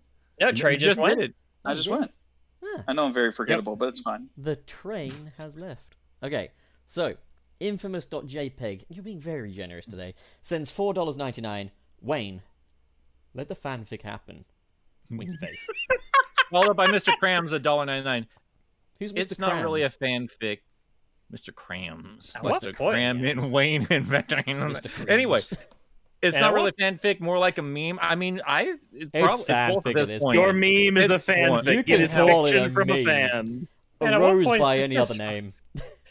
At what point is this just harassment? Jeez. It can be both at the same time. And No. Wayne, I'm sorry that we have created a hostile work environment for you, but to be fair, it is funny. Next one All we right. have is from Go Kenji. perfect for Suris. Oh God. Jesus Christ. Come on. Thank you very much for the 5 Canadian Franks. hell francs. Yep. What about Sarah from the Sonic OVA? Would it? Oh my god! I just... There has been I- fan art of my character in the fucking outfit Sarah wears. I in the OVA. adore... That's Hell been forever. yes. That's been forever. I adore, a- though. Yes. I just adore the entire way that super chat was written. Like, the way there's a full stop there, a space, some cat girl, with a fucking cat face after. It's perfect. I adore her design. That said, bet you she's one of adore the most like outwardly irritating characters ever put into the series. Yes. You hear Oh, that? for sure. Wayne says realistic human women are irritating. Oh my god. I think It's not what I said. Jesus fucking Christ. Who's The up rumor with Mr. got out. What I Creams? said? Who's up with Mr. Creams? Mr. Krebs. With the It's board. me. It's me. We got Mr. Krabs with $1.99 for Pup. There will be a Wayne divorce arc soon. Is it written for me, or am I divorcing Wayne? I don't know how this works. But I also- don't Stay tuned anymore. next No, time. No, you gotta Find understand, out. because Mr. Krabs... I think it was in response to something you said earlier. No, in another Next time on Sonic. stream, one of my own, Mr. Krabs and I have spoke quite at length about the direction of this, because I have big concerns. I was like, he was saying Oh, that... I do too! No, Wayne, shut up, alright? Stop being a drama queen. So, basically, what he said was that, like, Wayne is going to cheat on Vanilla with Tangle, and that's going to lead to a divorce. And I said, that's not Wayne. That's Oh out of my character. God. If you're going to do that, don't write for Wayne. But apparently this is like a Wayne clone. But, like, I don't... Would a Wayne clone do? Is the Wayne clone still got your personality? How does that work? Holy It depends. shit, Does I the Wayne don't clone care. have a goatee? It depends on what. No, the I care a Wayne lot, because clone if they're going to goes through, I guess. Flanderize Wayne, okay, that's If he not go, okay. I don't know if the Wayne clone goes through his own experiences. Does that not make him his own separate person? But does just he have like the genetically memories? similar to me? Like, he could have the... See, this is the scary thing, right? Imagine, right, you have a clone which has all of your memories. Oh, Noah? For all it's worth, that's basically you, but you then have to have that debate of which one of us gets to fuck my wife. Oh my god.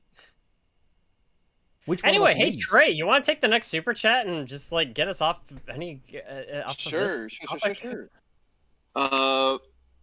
Makra Music sends $5 says, ask some old guy what's more respectable to be a fan of, Thomas or Sonic. Sorry, chaps. Dude chose the tank engine. Reason, charm, and history. Let me tell you something, right? I noticed that sent in pounds, so this must have taken place in the UK, alright? I'll update you guys on something real quick. English culture. English people, they cannot see merit in anything beyond charm and history. It's why shows like Doctor Who still exist. It's why franchises like James Bond still exist. They're shit. They don't belong in this day and age, but they got enough charm and history to keep them going. And, like, Good. things like Sonic and stuff, like, Thomas Tank Engine, it's, the better days of that thing are over. They now do it in, like, digital animation, and Thomas is an American kid. They don't like it. They like their models and stuff, and all power to them. But, Yo, Pup, yeah? have you seen Skyfall? Yeah, it came out 10 years ago, Wayne. And in that time, we had Spectre, which was shit. Wait. And Hey, okay, Spectre was awful. And- Wait, no. Is it actually that old now? it came out in 2012. Did it really? I am 98% sure it came out in 2012. Let's have a look. We just all realized we're old. Oh, I've realized that for a And minute, also, yeah. 26th of October 2012. But also, can I also point out, Skyfall was alright, but it had nothing on Casino Royale. Casino Royale was better, but Skyfall is my favorite. But that was also my first. But James also, Bond movie, fuck Spectre, fuck Quantum of Solace, and I haven't seen No Time to Die, but I'm gonna assume fuck that until I see it.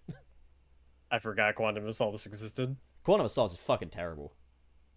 I've seen worse movies. I've seen worse Bond movies. I think it was but just yeah, a the overall it was point a- I'm trying to make is the Yeah. UK is run entirely on charm and history, even if that history is laden with barbaric atrocities.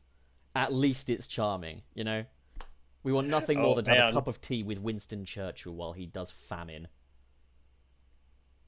Yep, I don't know what that sentence meant.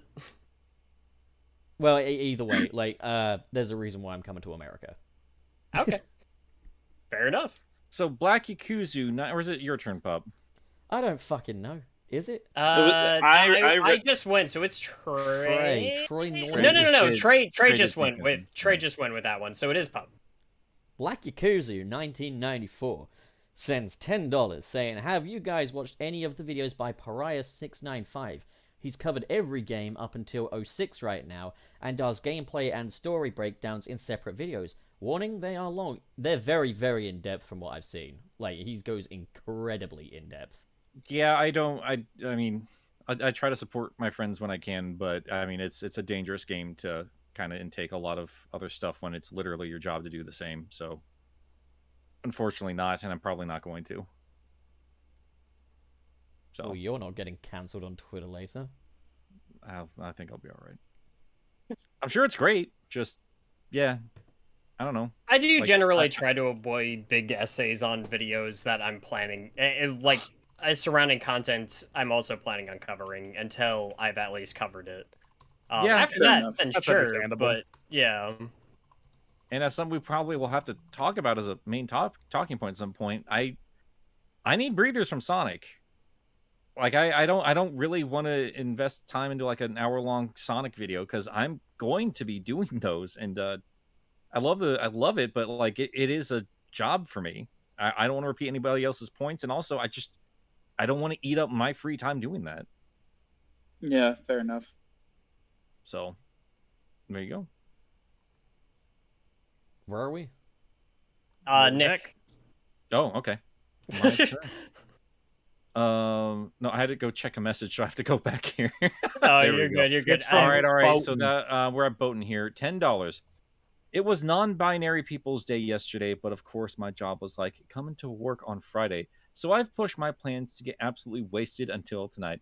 I'll update you all on it next week. Smiley face. Well, you have a great time with Yes, that, Boatin'. stay Enjoy. safe. Yeah, And happy Enjoy. non-binary yeah. day.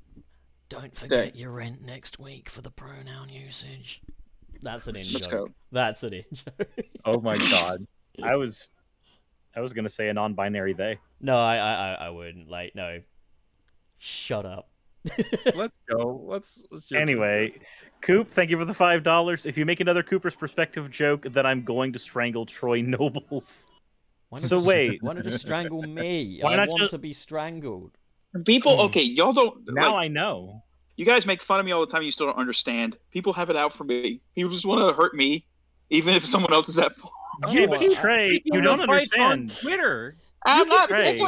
I'm not we- picking the fight. You don't are want you. to You just hurt you you. throw something out there, and then like every month you're like, you guys need to talk. You need to not be so. Well, mean." yeah, because I don't respond to everything I see. Like, I Okay, respond Trey, to stuff you I know understand- more. stirs up the pot and gets upset that people are mad about it. I'm not Trey, mad about why? it. Trey, I need you to understand something. Do you understand that we don't want to hurt you, right? Uh-huh. I do. Okay, do you understand I that we need Uh, to hurt you? Wait.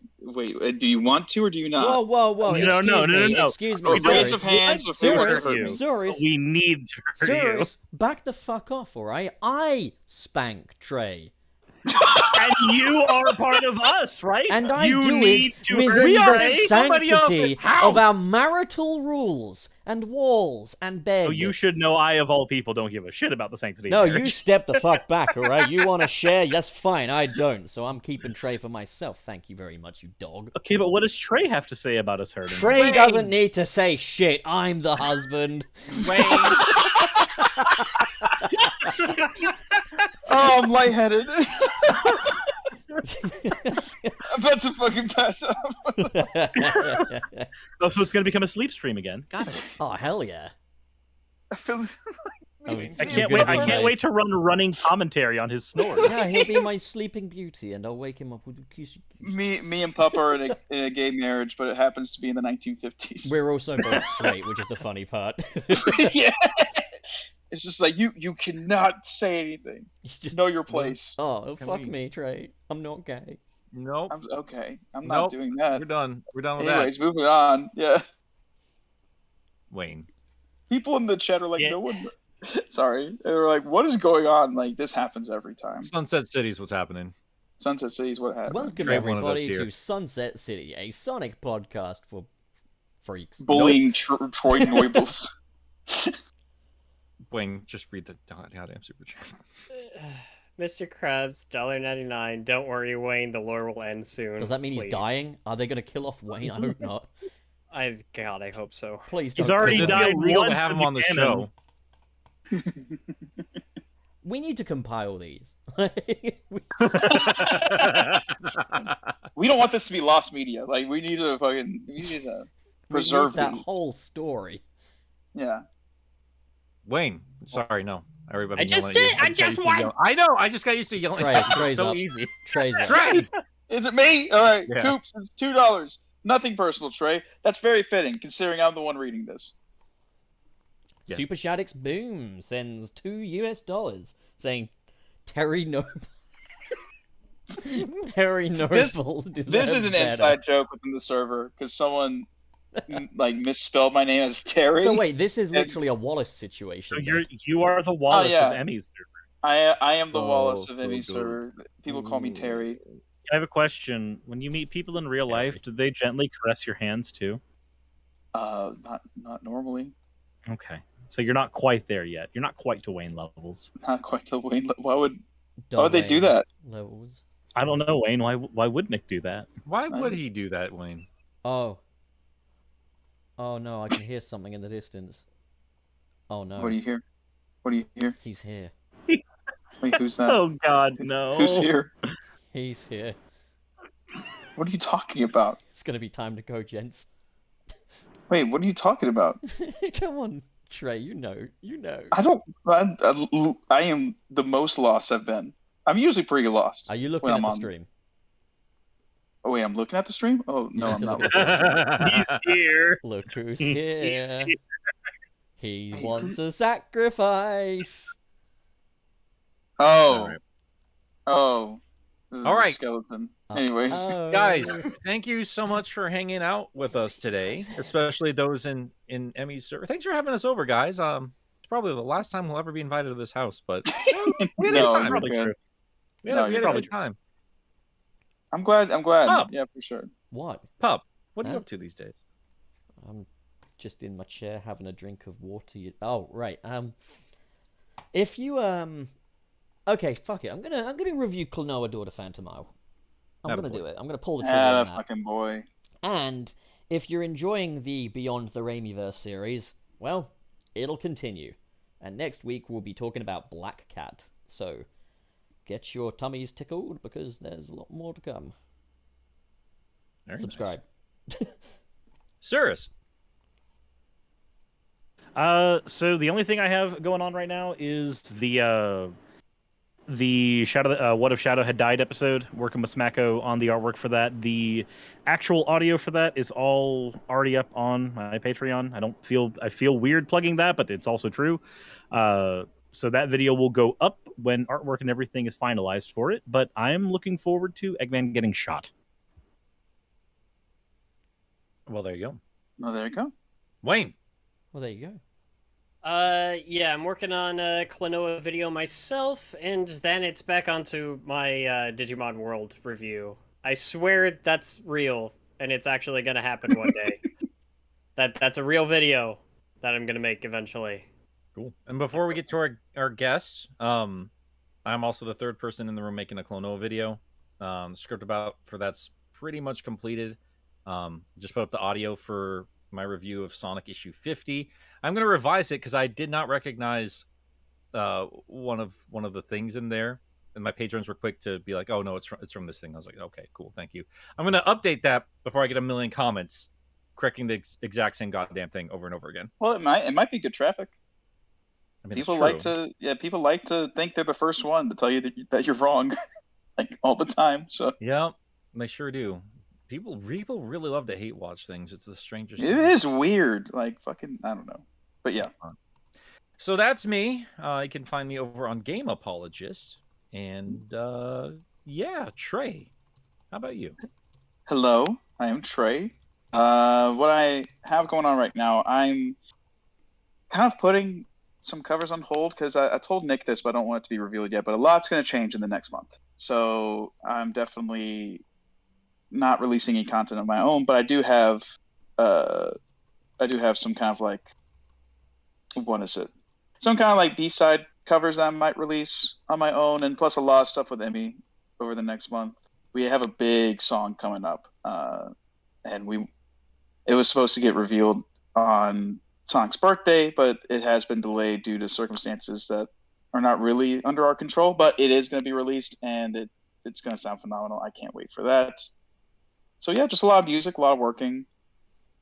Subscribe to me, please.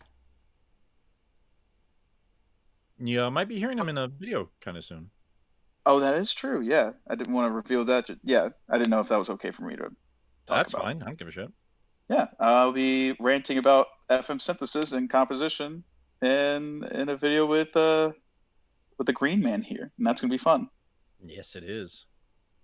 Well, guys, I think that's about everything. Thank you so much for hanging out with us. This has been a lot of fun. And Trey and Emmy, wherever you are, thank you for having us here. Always, like, and y'all are welcome back anytime. Like, for sure. We love you. We love you guys. So. Perfect. We haven't screwed it up yet. No, you haven't. So don't screw it up. Especially with me, I'm very, very touchy when it comes to this kind of stuff. If you say one wrong thing to me, then you'll be shunned for life. So. Yeah, you definitely don't just really get a kick out of me just berating you. Yeah, exactly. It's not a kink at all. Anyway. Pup, why am I the only one with my head?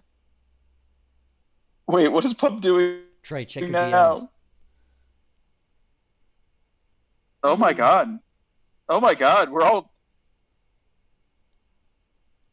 Wait, check my DMs. Let's just end the show. Let's just end this...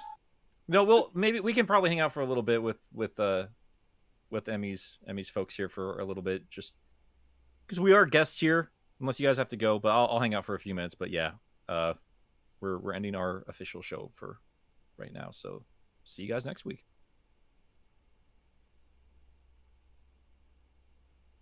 I can never tell when Pup's gonna end the show,